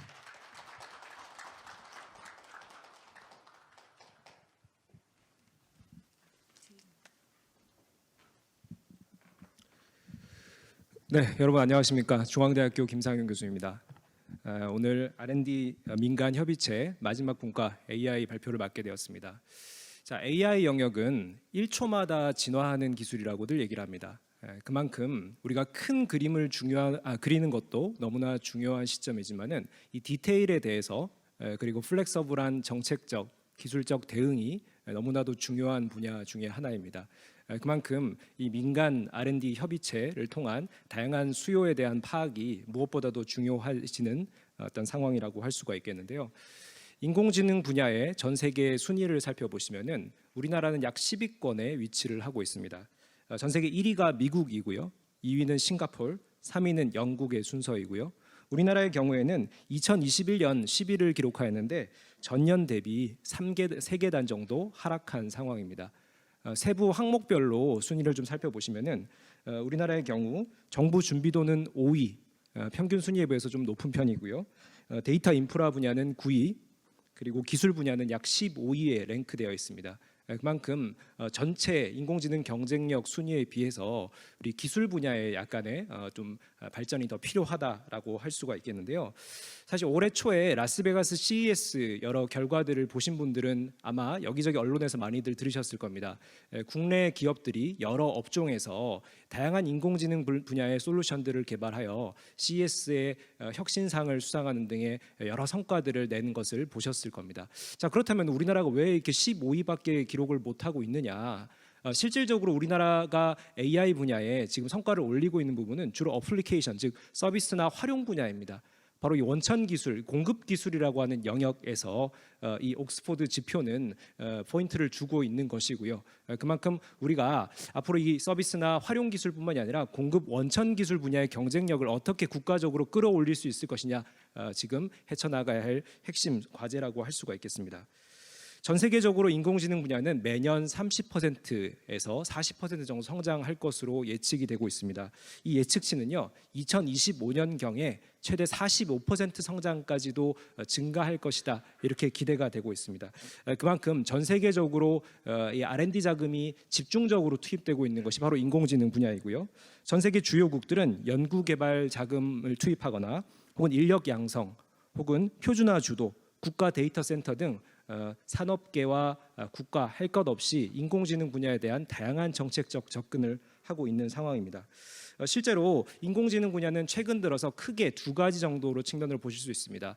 대표적으로 우리가 인공지능의 대표적인 기술 영역이 바로 알고리즘 개발이라는 이 기술적 완성도를 높이는 측면과 최근 2010년대 붐업이 일어나고 있는 바로 딥러닝, 머신러닝 분야의 이 인공지능이 학습을 위한 데이터가 그만큼 중요해지고 있는 것이죠. 그래서 업종별로 어떤 데이터를 양질의 데이터를 확보하느냐, 기업뿐만 아니라 공공 영역에서도 매우 중요한 어떤 측면이 되고 있습니다. 인공지능의 역사는 사실 생각보다 깁니다. 우리가 1950년대 튜링 교수의 논문 발표가 인공지능의 시초라고 얘기를 하는데요. 그만큼 이제 70년 정도 역사가 흘렀죠. 그런데 70년 역사상 지난 기간들을 살펴보면은 2010년대의 발전 속도가 지난 60년을 훨씬 더 능가하는 정도로 최근 비약적인 발전이 일어나고 있고, 앞서 말씀드린 딥러닝, 머신러닝 분야의 발전이 바로 이 핵심 영역이라고 할 수가 있겠습니다. 전 세계적으로 인공지능 기술의 동향을 크게 4가지로 살펴보겠습니다. 앞서 말씀드린 것처럼 첫 번째로 딥러닝 기술의 발전입니다. 이 딥러닝이라고 하는 것이 사실 최근 들어서 인공지능이 다양한 영역의 어떤 활용을 극대화시키는 측면에서 본격적인 어떤 역할을 하고 있는데요. 이 딥러닝이라고 하는 것도 이 분야로 들어가 보면은 조금 힘든 부분들이 있습니다. 첫 번째는 분야별 데이터를 어떻게 잘 확보하느냐, 데이터 확보 측면이고요. 두 번째는 실제로 이 데이터 분석, 딥러닝 업체들을 보면은 이 노동력이 상당히 많이 투입이 됩니다. 바로 데이터 레이블링이라고 하는 태그를 어떻게 달 것이냐라는 문제에서 아직까지도 이게 노동력에 의존하는 측면들이 있습니다. 세 번째는 이 딥러닝이라고 하는 것이 여러분이 알파고 이세돌 사례에서도 보셨듯이 이 알파고가 왜 이 수를 뒀는지 답을 안 해주거든요. 바로 블랙박스 영역이라는 거죠. 그렇다면은 우리가 이걸 어떻게 설계하고 활용하느냐, 목적성에 부합하는 결과가 나오느냐가 상당히 중요한 측면이고, 이게 실제 우리 사회 질서와도 충돌이 될 수 있는 부분들, 아주 다양한 이슈들이 존재할 수 있습니다. 두 번째는 언어 음성 활용 확산 분야입니다. 이 언어 음성 쪽인 측면에서는 최근 유행하고 있는 초거대 AI 사례를 말씀을 드릴 수 있는데요. 여러 글로벌 혁신 기업들이 초거대 AI라고 하는 데이터 학습량을 극대화시키고요. 그다음에 우리 매개 변수라고 하는 이 파라미터 수를 증가시면서 이 언어적인 해석들을 다양하게 하는 영역의 측면에 발전을 시키고 있는 상황입니다. 세 번째로 출현형 시각지능 고도화 측면입니다. 우리가 메타버스, 자율주행이라고 하는 시각적인 영역의 인공지능 기술들이 다양한 영역에 적용되면서 해당 분야 발전을 주도하고 있습니다. 자, 이런 과정에서 국내에서는 이 다양한 인공지능 기술에 특히나 이 서비스 활용적인 측면에서 집중 투자가 이루어지고 있는데요. 챗봇 예를 들면은 전 세계적으로 우리가 감성 챗봇까지 나오는 등의 인간의 언어적인 뉘앙스를 판단하는 까지 이제 발전을 하고 있다면은 국내에서는 아직까지 1단계, 2단계에 머물러 있는 수준이고요. 비전 AI 분야나 혹은 우리 국내 주력 산업인 제조업에서 현장에서 적용되는 AI 분야 등의 중심으로 해서 AI 어떤 기술들이 다양한 확대가 되고 있는 상황입니다. 자, 그래서 본 분과에서는 이 세 가지 기술 영역들을 중심으로 구분을 하여 이 과제들을 수집을 하였는데요. 먼저 첫 번째는 데이터 모델링 분야, 두 번째는 플랫폼 인프라 분야, 세 번째는 서비스 분야입니다. 바로 인공지능의 공급 사슬 관점에서 가장 최초의 데이터가 투입되고 중간에 프로세싱을 거쳐서 최종 서비스화되는 과정을 단계별로 구분을 하였습니다. 자, 그래서 51개 과제를 수집을 해서 최종적으로 16개 중점 과제를 선정을 하였고요. 각 이제 내용들을 살펴보시면 될 것 같습니다. 투자 규모적인 측면에서는 주로 중형 과제 50억에서 약 100억 정도 내외의 규모들이 많았고요. 그다음에 기간적으로는 3년에서 5년 정도 소요될 만한 과제들이 집중적으로 배치가 되었습니다. 추진 전략으로는 크게 3가지 정도를 고려하였는데요. 먼저 단기적으로 추진할 수 있는 과제, 바로 실행력 중심의 과제와 중장기적으로 이 기술의 혁신 성과를 낼 수 있고 산업의 어떤 생태계적인 경쟁력을 확보할 수 있는 과제로 구분을 해야 된다라는 부분이고요. 두 번째는 본 민간 R&D 협의체와 같은 이런 상기업에서 주도하는 이런 모임들이 앞으로도 지속적으로 이어져서 민간의 바뀌는 수요들을 빠르게 정책이나 혹은 과학기술 예산 투입에 적극적으로 반영될 수 있는 이런 기회들이 많이 일어나야 된다는 부분입니다. 바로 민간 수요 기반의 인공지능 생태계 구축이 필요하다는 것이고요. 마지막 추진 전략으로는 국가 단위의 중장기적인 AI 성장 모델 수립이 필요합니다.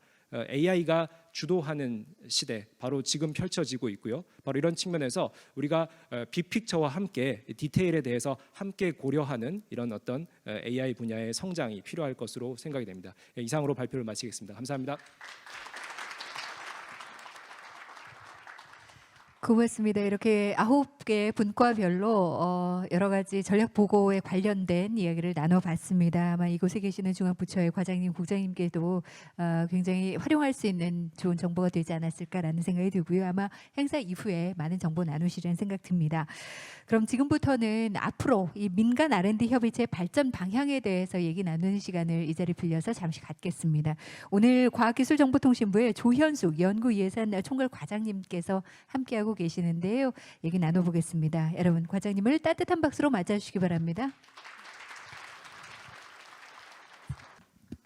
네, 안녕하세요. 저는 과학기술정보통신부 연구예산 총괄과장 조현숙입니다. 산업별 민간 R&D 협의체 발전 방향에 대해서 보고 드리겠습니다. 네. 먼저 지금 민간 R&D 협의체와 부처 간의 협업체계 구축 현황입니다.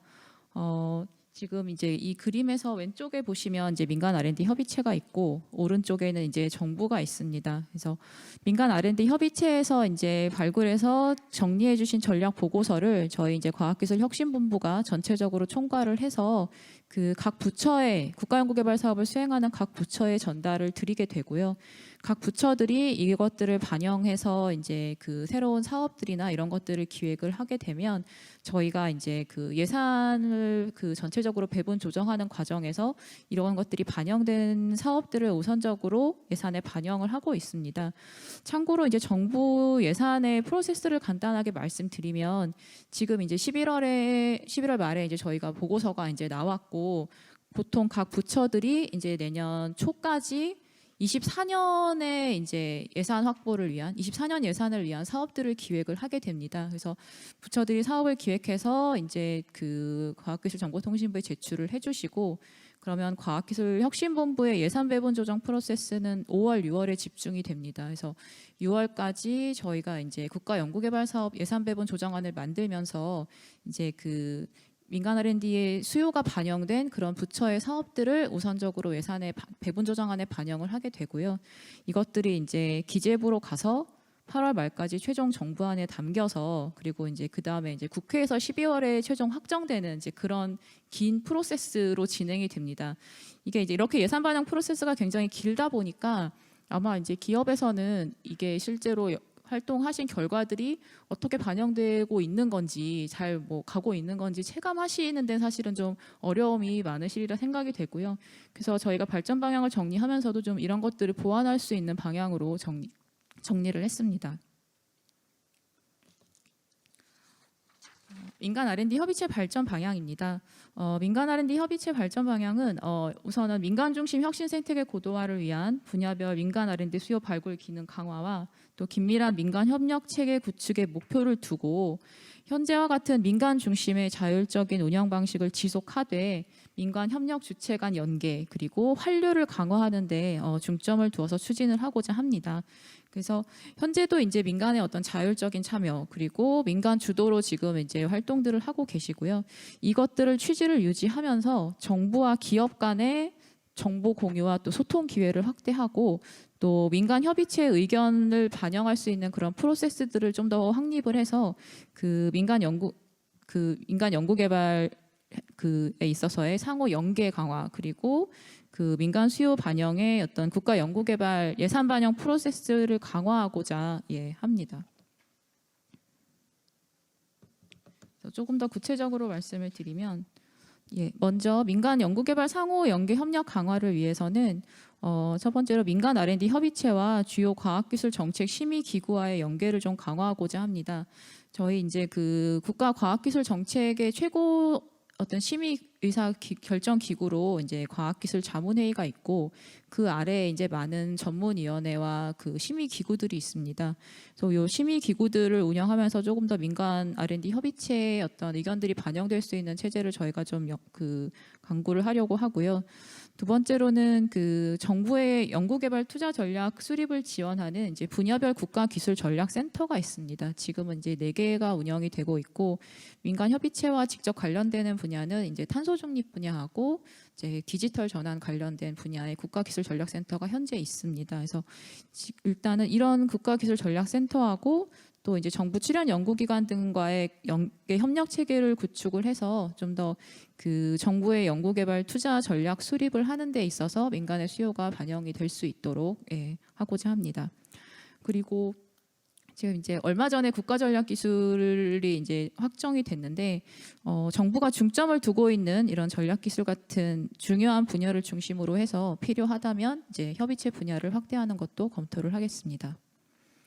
다음으로는 그 민간 수요 기반 연구개발 프로세스 강화입니다. 그 앞서서 말씀드렸지만 사실은 이제 예산 프로세스가 굉장히 길고 또 그 예산에 반영하는 것 이후에 또 실제로 부처에서 이제 사업들을 추진하시는 과정에서의 실질적으로 반영이 되는 것도 굉장히 중요하기 때문에 민간 R&D 협의체와 일단 국가연구개발 수행부처 간의 정보 공유와 또 소통 기회를 확대하고자 합니다. 올해 같은 경우에 이제 자율주행 분과 요청으로 해서 저희 이제 산업부하고의 간담회를 이제 주선을 한 바가 있는데요. 이제 협의체 수요에 따라서 내년에도 이런 것들을 좀 더 기회를 많이 만들고자 합니다. 그리고 민간 수요 예산 반영을 위한 프로세스 보강입니다.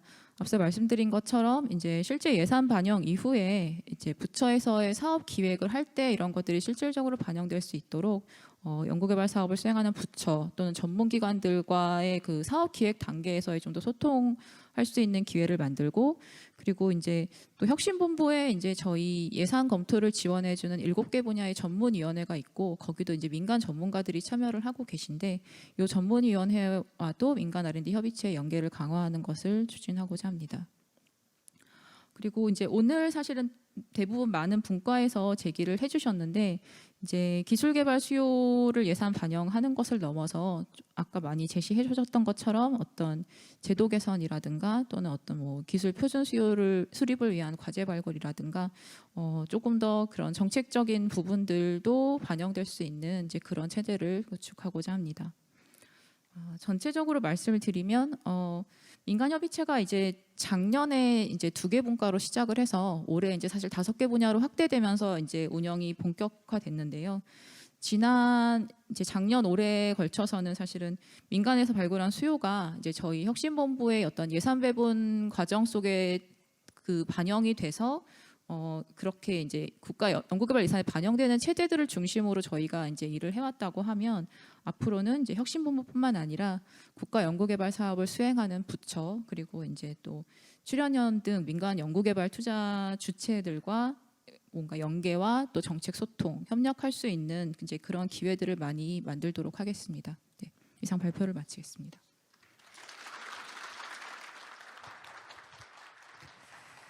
고맙습니다. 함께 참여해 주시고 또 우리 민간의 이야기를 정치해 주신 과장님께 진심으로 감사 인사드리겠습니다. 앞으로 이런 자리를 통해서 또 다양한 성과가 나오기를 기대를 하겠습니다.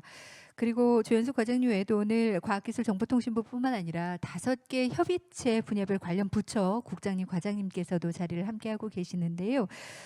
그래서 이 자리를 빌려서 한 말씀씩 좀 청해 듣겠습니다.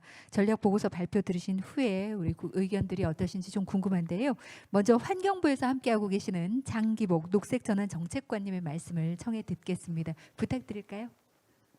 네, 환경부에서 왔습니다. 녹색전환을 담당하고 있는 정책관입니다. 저는 오늘 좀 민간에서 어떤 걸 연구개발 관련해서 고민하는가 하는 걸 좀 알아보려고 참석을 했고 발표 내용을 제가 열심히 들었는데 정책이나 제도 개선 관련해서 혹시 우리 부 관련된 내용이 있는가 하는 걸 좀 관심 있게 봤었습니다. 탄소 중립 분과 CCUS 분과 약간 유사한데 탄소 중립 분과 관련해서 연료와 원료 다변화 관련해서 저희 이제 환경부도 관련된 정부 규제나 정책 이런 게 이런 연구 개발이 그 진행 중이거나 혹은 성공했을 때 이게 이제 활용될 수 있는 거랑 관련된 것도 굉장히 깊고 그래서 제 재활용 분야 그다음에 이 재활용이라는 게 구형 폐기물만 재활용하는 게 아니라 뭐 모든 걸 사실 재활용할 수 있는데 재활용의 그 용도나 기준 이런 거랑 관련된 의견이 좀 있었던 것도 저희가 이 자리에서 제가 세부적인 걸 딱 답변드리긴 그렇지만 전향적으로 검토될 수 있게 매개 역할을 하겠습니다. 그리고 탄소 중립 분과에서 그 CO2를 이제 줄이면 그 연구개발이 인센티브를 가지려면 CO2를 줄이는 동기가 부여돼야 되는데 우리나라 그 온실가스 배출의 한 70% 정도를 차지하는 게 배출권 거래제를 통해서 시장으로 형성되어 있기도 하고 또 총량, 허용량이 다른 한편에서 규제되고 있는 면이 있는데 최근에 아시는 분은 아시겠지만 11월 지난달 24일 날 환경부에서 배출권 거래제 일단 제도 개선 방안을 1차로 발표를 했고 그 주요 내용 간단하게 소개해드리면 오늘 나온 얘기랑도 좀 관련이 있는데 친환경 원료로 전환하는 거라든가 이런 거를 그 온실가스 감축 실적으로 인정하는 거.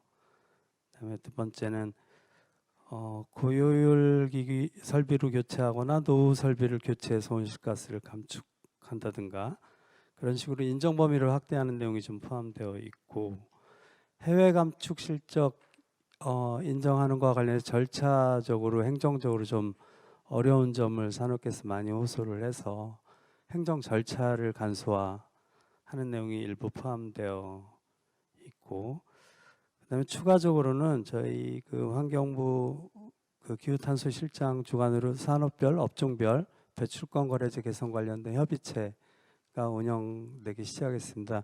오늘 뭐 철강 분야 이런 데서 많은 얘기 나왔는데 관련된 내용이 그 협의체 통해서 좀 더 구체적으로 보완될 수 있도록 하고 오늘 나온 얘기도 제가 전달을 해드리겠습니다. 좋은 말씀 많이 들었습니다. 감사합니다. 고맙습니다. 네, 앞으로 또 함께 협업할 수 있는 방안들을 생각해 주시면 감사드리겠습니다. 이어서 오늘 함께하고 계시는 산업통상자원부의 김용태 재생에너지산업과장님의 말씀 청해 듣겠습니다. 부탁드리겠습니다. 예, 감사합니다. 오늘 이렇게 좋은 자리 초대해 주셔서 감사하게 잘 들었고요. 오늘 발표 잘 들었고 저희가 신재생 분야 저희가 총괄하면서 저희 건 이제 태양광을 소관하고 있는데 저희가 생각하는 그런 방향하고 상당히 일치하는 것 같아서 정책에 잘 반영을 할 수 있을 것 같습니다.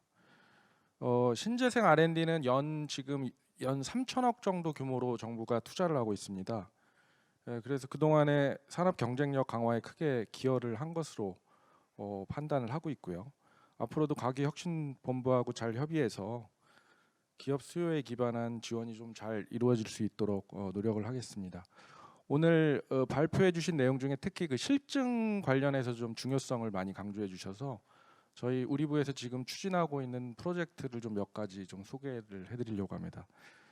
첫 번째로는 작년 말에 이제 진천에 재활용 센터를 준공을 했습니다. 그래서 앞으로 좀 이슈가 되는 재활용 이슈에 대해서 좀 대응이 가능할 것으로 생각되고요. 내년 상반기에는 지금 대전에 짓고 있는데 텐덤셀이라든지 차세대 그 전지에 대해서 100메가와트급의 시험 생산 인프라를 기업이 공동으로 활용할 수 있는 센터를 지금 짓고 있습니다. 그래서 내년 상반기부터는 기업들이 좀 공동으로 활용을 해나갈 수 있을 것으로 생각이 되고요. 또 이번 달에는 음성에 그 앞으로 좀 유망할 것으로 생각되는 게 태양광에서는 그 정부가 좀 지원이 필요하고 좀 이런 부분들이 건물 일체형 태양광입니다. 그래서 건물 건축 과정에서 그 건물의 마감재로서 기능하는 태양광이라고 하는데 BIPV라고 하는데 요거에 대한 이제 종합적인 실증 센터를 지금 이번 달에 착공을 했습니다. 그래서 이런 부분들이 앞으로 가동 단계에서 사실 정부가 잘 지원을 해도 인프라라는 걸 많이 그 산업이 중요해지면 많이 정부가 투자를 하는데 활용성도 좀 높아져야 된다고 생각되는데 이 부분들은 좀 기업들의 몫인 것 같습니다. 그래서 이런 부분들을 잘 활용해 주셨으면 좋을 것 같습니다. 감사합니다. 고맙습니다. 또 정부 부처에서도 당부의 말씀 함께 주셨습니다. 이번에는 중소벤처기업부에서 함께하고 계시는 윤세명 기술정책과장님께 의견 함께 청해 들어보겠습니다. 부탁드릴까요? 네, 반갑습니다. 중소벤처기업부 기술정책과장입니다. 그 작년 3월에 그 민간 R&D 협의체가 이게 발족하시는 걸 저희가 보면서 운영을 본격적으로 확대해 가고 있는 걸 계속 이제 저희도 이제 모니터링하면서 관련 참여나 협력에 대해서 고민들이 좀 사실은 있어 왔었는데 오늘 이 자리에서 뵙고 그 사이에 많이 또 진전되고 있는 부분들에 대해서 공유도 하고 있어서 굉장히 뜻깊은 자리라고 생각합니다. 아울러 실제 그 어떤 이 민간 협의체에 보면 이제 혁신 어떤 벤처나 스타트업들의 어떤 그런 어떤 기업들도 참여가 일부 있습니다만 아직은 뭐 이렇게 약간 미미합니다만 앞으로도 계속 또 확대가 필요하다고 생각하고 있고요. 저희는 이제 그 실제 그 실물 이제 중소벤처의 어떤 그 혁신 생태계 관점에서 고민을 항상 하고 있습니다. 하고 있고 그런 점에서 사실은 그 지금 뭐 탄소라든지 또 지금 이제 뭐 신재생 에너지나 디지털 전환, 첨단 바이오나 미래 모빌리티 이런 쪽에 관계된 그런 유망한 스타트업들이 굉장히 많이 또 육성이 되고 있고 성장을 하고 있는 게 현재 상황입니다. 그래서 그런 관점에서 이제 중기부가 가지고 있는 그런 여러 가지 현재 방향이나 이런 거에 대한 어떤 그 전체적인 걸 좀 몇 가지 좀 공유도 드리고 적극 활용해 주십사 말씀을 좀 드리겠습니다. 그래서 일단 먼저 저희가 사실 규제자유특구라는 걸 운영을 하고 있습니다. 거기 보면 이제 관련 각종 실증이나 사업화 지원들이 연계되어 있는 구조로 되어 있고요. 규제와 관련된 여러 가지 어떤 사항들이 샌드박스 체계에서 좀 개선되고 그에 따라서 자율주행이나 뭐 이렇게 각종 수소, 뭐 이렇게 재생에너지 관련 뭐 모빌리티나 이런 쪽으로 특구들이 있습니다. 그런 부분들 좀 활용하시면서 관련 어떤 연계나 어떤 규제 개선도 같이 연계될 수 있도록 하는 부분들도 좀 참여해 주시면 더 좋을 것 같고요. 아울러 이제 중기부가 좀 최근에 갖고 있는 기본적인 새 정부 정책 방향이라는 게 항상 민간 주도 혁신 생태계를 실질적으로 이제 더 생태계 관점에서 전환하는 이런 작업들이 많이 있습니다. 그런 관점에서 그간 이제 스타트업 지원을 좀 더 스케일업 비중을 좀 키우고 있고요.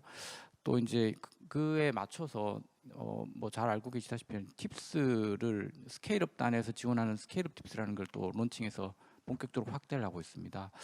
이제 팁스 구조와 유사한데요. 여기는 이제 스케일업 단으로 가다 보니까 이제 좀 더 대규모의 어떤 매칭 투자가 필요하고 모태펀드에서 같이 매칭 투자가 일어납니다. 평균 한 20억 정도 동일 배수로 투자가 되고 스케일픽스 운영사 같은 경우는 이제 R&D 전문성도 같이 필요하기 때문에 연구개발 전문 회사도 동시에 컨소시엄에 참여를 하고 있고요. 그에 따라서 이제 출연 방식 R&D도 대규모로 같이 매칭 지원을 할 예정으로 있고 내년도 정부 예산안 편성에도 그게 대폭 반영이 되어 있습니다. 그래서 그런 부분들 적극적으로 활용하시면은 실제 R&D 과제라든지 관련된 이런 어떤 테마들에 대해서 정부하고 연계되는 구조를 좀 만드시기가 좋을 것 같고요. 어쨌든 민간 주도 방식으로 투자 중심적으로 시장 생태계를 육성하는 관점에서 접근하고 있다는 말씀 좀 드리고요. 특히 이제 또 탄소 같은 경우에는 이제 중소벤처 기업들이 실제 산업부문 탄소 배출이 한 3분의 1 정도가 나오고 있습니다. 거기서. 그래서 이제 그런 부분들에 대한 사실 공정 전환이라든지 관련 신제품이라든지 이런 부분들도 굉장히 중요한 하나의 테마고요. 특히 이런 쪽은 저희가 이제 예타를 좀 기획을 하고 있습니다. 그래서 그 내용에서 또 이제 여러 가지 참여 기회라든지 R&D 쪽이 또 론칭이 되게 되면 좋은 계기들을 만들 수 있을 거라고 생각하고 있고요. 또 이제 그 K 바이오 랩허브라고 해서 그 이제 바이오 쪽에 대한 스타트업 위주의 클러스터를 좀 어떤 예타가 이제 통과돼서 본격적으로 구축을 내년부터 들어갑니다. 그 내용들 좀 적극적으로 활용하시면 좋겠습니다. 그래서 오늘 뭐 이 자리에서 나온 다양한 어떤 그런 어떤 뭐 테마별 이런 부분들 아젠다들을 적극적으로 좀 저희도 협업해서 함께 좀 생태계를 만드는데 활성화될 수 있도록 그렇게 기여를 하고자 하고요. 어쨌든 중요한 것은 민간이 주체가 돼서 주도적으로 가는 게 민간 주도 생태라고 생각합니다. 그리고 그 과정에서 이제 활성화되는 구조는 결국은 그런 노하우라든지 어떤 성과라든지 이게 축적이 되고 그게 인센티브 구조로 작동되는 기제가 되게 중요하다고 생각하고요. 그리고 유인책이라든지 경쟁과 협력 같은 이런 부분들이 본격적으로 이제 활성화 기제로 작동할 수 있도록 그렇게 정부도 중기부도 적극적으로 좀 보조를 맞추고 노력을 하겠다는 말씀드리겠습니다. 감사합니다. 고맙습니다. 중소벤처기업부에서 또 준비하는 프로그램들이 꽤 많이 있으니까요. 함께 협업하는 자리가 됐으면 좋겠습니다. 이제 과학기술정보통신부에서 함께하고 계신 과장님들의 이야기를 청해 듣겠습니다. 먼저 최동원 인공지능 기반 정책 과장님 부탁드릴까요? 네, 안녕하십니까. 과기정통부 인공지능 기반 정책 과장입니다. 우선 이번에 산업계에서 이렇게 기술 수요를 발굴하시느라고 정말 수고가 많으셨다라고 우선 말씀드리고 싶습니다. 제가 담당하고 있는 인공지능 분야에서 발굴된 과제들을 보면 데이터 모델링이라든지 플랫폼 인프라 그리고 서비스 같은 여러 가지 다양한 분야에서 산업계 관점에서 필요한 과제들을 말씀해 주셨고요. 그리고 지금 저희가 인공지능 기술은 이제 기술 그 자체도 중요하지만 어떤 도메인에 적용이 돼 가지고 그 도메인에서 어떤 성능을 높이고 효율성을 높이는 그런 과정들이 정말 중요한 과정이라고 생각을 하는데 이번에 발굴된 과제들을 보면 인공지능을 이용해서 모바일 사기를 탐지한다든지 산업재해를 예방한다든지 의료, 에너지 이렇게 다양한 도메인 분야에 적용해보자고자 하는 그런 시도들이 있었던 것 같습니다. 그래서 되게 중요하게 저희들도 내년도부터 착수되는 어떤 과제들, 기획되는 과제들에게 반영될 수 있도록 그렇게 최대한 노력을 하겠습니다. 과기정통부에서 인공지능 분야에 대해서 지금 하고 있는 R&D에 대해서 간단하게 말씀드리면 지금 저희가 올해부터 기초기술 분야에 대해서는 예타가 통과된 2,600원 규모의 기초연구 R&D가 있는데요. 주로 이제 오늘 중요한 과제라고 말씀해 주셨던 딥러닝의 한계를 극복하는 과제들, 예를 들어서 뭐 설명 가능한 AI라든지 소량의 데이터 학습, 그 다음에 신뢰성이라든지 편향성 완화, 뭐 이런 여러 가지들의 AI 자체에 대한 연구들이 있고요. AI 응용 기술 같은 경우는 내년에 저희가 새롭게 내년부터 착수될 과제가 있는데 공공 분야라든지 과학 그리고 산업 분야의 난제들을 인공지능 기술을 이용해서 해결할 수 있는, 어떻게 보면 도메인 중심으로 AI를 적용할 수 있는 그런 과제들이 내년에 착수가 되는데요. 예를 들어서 지금 이제 저희가 고려하고 있는 것 중에 배터리 같은 경우에 전해질을 사실은 화학적으로 분석해내는 데는 상당한 시간이 많이 걸린답니다. 근데 그거를 인공지능을 통한 시뮬레이션을 통해서 발굴해내면, 그러면 개발 기간들을 단축할 수 있는 그런 여러 가지 산업 현장에서 쓰일 수 있는 그런 기술들이 지금 이제 AI가 적용돼서 하는 부분이 요번에 이제 기획 과정들을 이제 올해 내년 과제에 대한 기획 과정들을 거쳤는데 너무나 반응이 좋아서 AI를 산업 도메인에 적용하는 이 부분은 저희가 예타를 통해서 좀 대형 과제 프로젝트로 좀 기획해보자 그런 생각을 지금 가지고 있고요. 그리고 또 중소기업들이 AI 쪽 R&D를 할 때 필요한 어떤 애로사항 이런 것들에 대한 기술들도 좀 개발하고 있습니다. 인공지능 전반적인 정책 방향이라든지 저희가 오늘 나왔던 얘기를 바탕으로 간단하게 좀 말씀드리면 사실 지금까지는 데이터 댐이라든지 데이터 플랫폼 그런 여러 가지 데이터 축적을 하고 그 다음에 GPU라든지 어떤 컴퓨팅 인프라를 늘리는, 사실 인공지능을 개발하기 위해서 반드시 필요한 그런 자원들을 확보하는 데 집중을 했었습니다. 근데 지금 이제 그걸 한 지가 한 2, 3년 이렇게 많은 시간이 지났고 얼마 전에 저희가 한국의 AI 기업들에 대한 통계를 보니까 지금 AI 기업을 주력으로 한다는 게 한 2,000개 되더라고요. 작년 한 해만 그중에 500개 기업이 작년에 이제 새로 AI 쪽으로 진입을 했습니다. 매출액 같은 경우도 보면 지금 100% 이상 지금 계속 증가하는 기업, 평균적으로 이상 증가하고 있고요. 종사자라든지 다른 이제 전 산업의 평균보다도 AI 쪽은 되게 활발하게 지금 움직이는 것들이 보여졌고요. 그래서 지금 저희가 생각하는 건 이제 지금은 AI가 한국에서 결실을 거둘 때가 결실을 거두는 걸 시작할 때가 되지 않았냐. 그렇게 되려면 인공지능 분야에서 그동안 쌓아놨던 데이터라든지 커뮤니팅 파워 이런 기반을 바탕으로 어떤 새로운 그 서비스와 산업들이 이제 시장에서 나와가지고 이제 성장할 수 있는 그런 어떻게 보면 대규모 수요를 창출할 수 있는 그런 것들이 필요하지 않나라는 지금 생각을 하고 그런 방향으로 집중해서 좀 하고 있습니다. 그래서 인공지능 분야 같은 경우는 그 오늘 또 여러 가지 R&D 과제들도 많이 나와 있고 주제들도 많이 말씀을 해주셨는데 기술적으로도 그렇고 또 정책적으로 또 그리고 산업적으로도 앞으로 계속 그 키워나갈 그런 중요한 분야라고 생각되고 오늘 그 정말 정성껏 준비해주신 그 산업계의 기술 수요에 대해서는 저희가 내년도 R&D 기획 작업을 할 때 상용 R&D 부분에 대해서 잘 반영을 해서 그 수고해주신 그런 노력들이 과제로서 나올 수 있도록 그렇게 노력하겠습니다. 네, 이상입니다.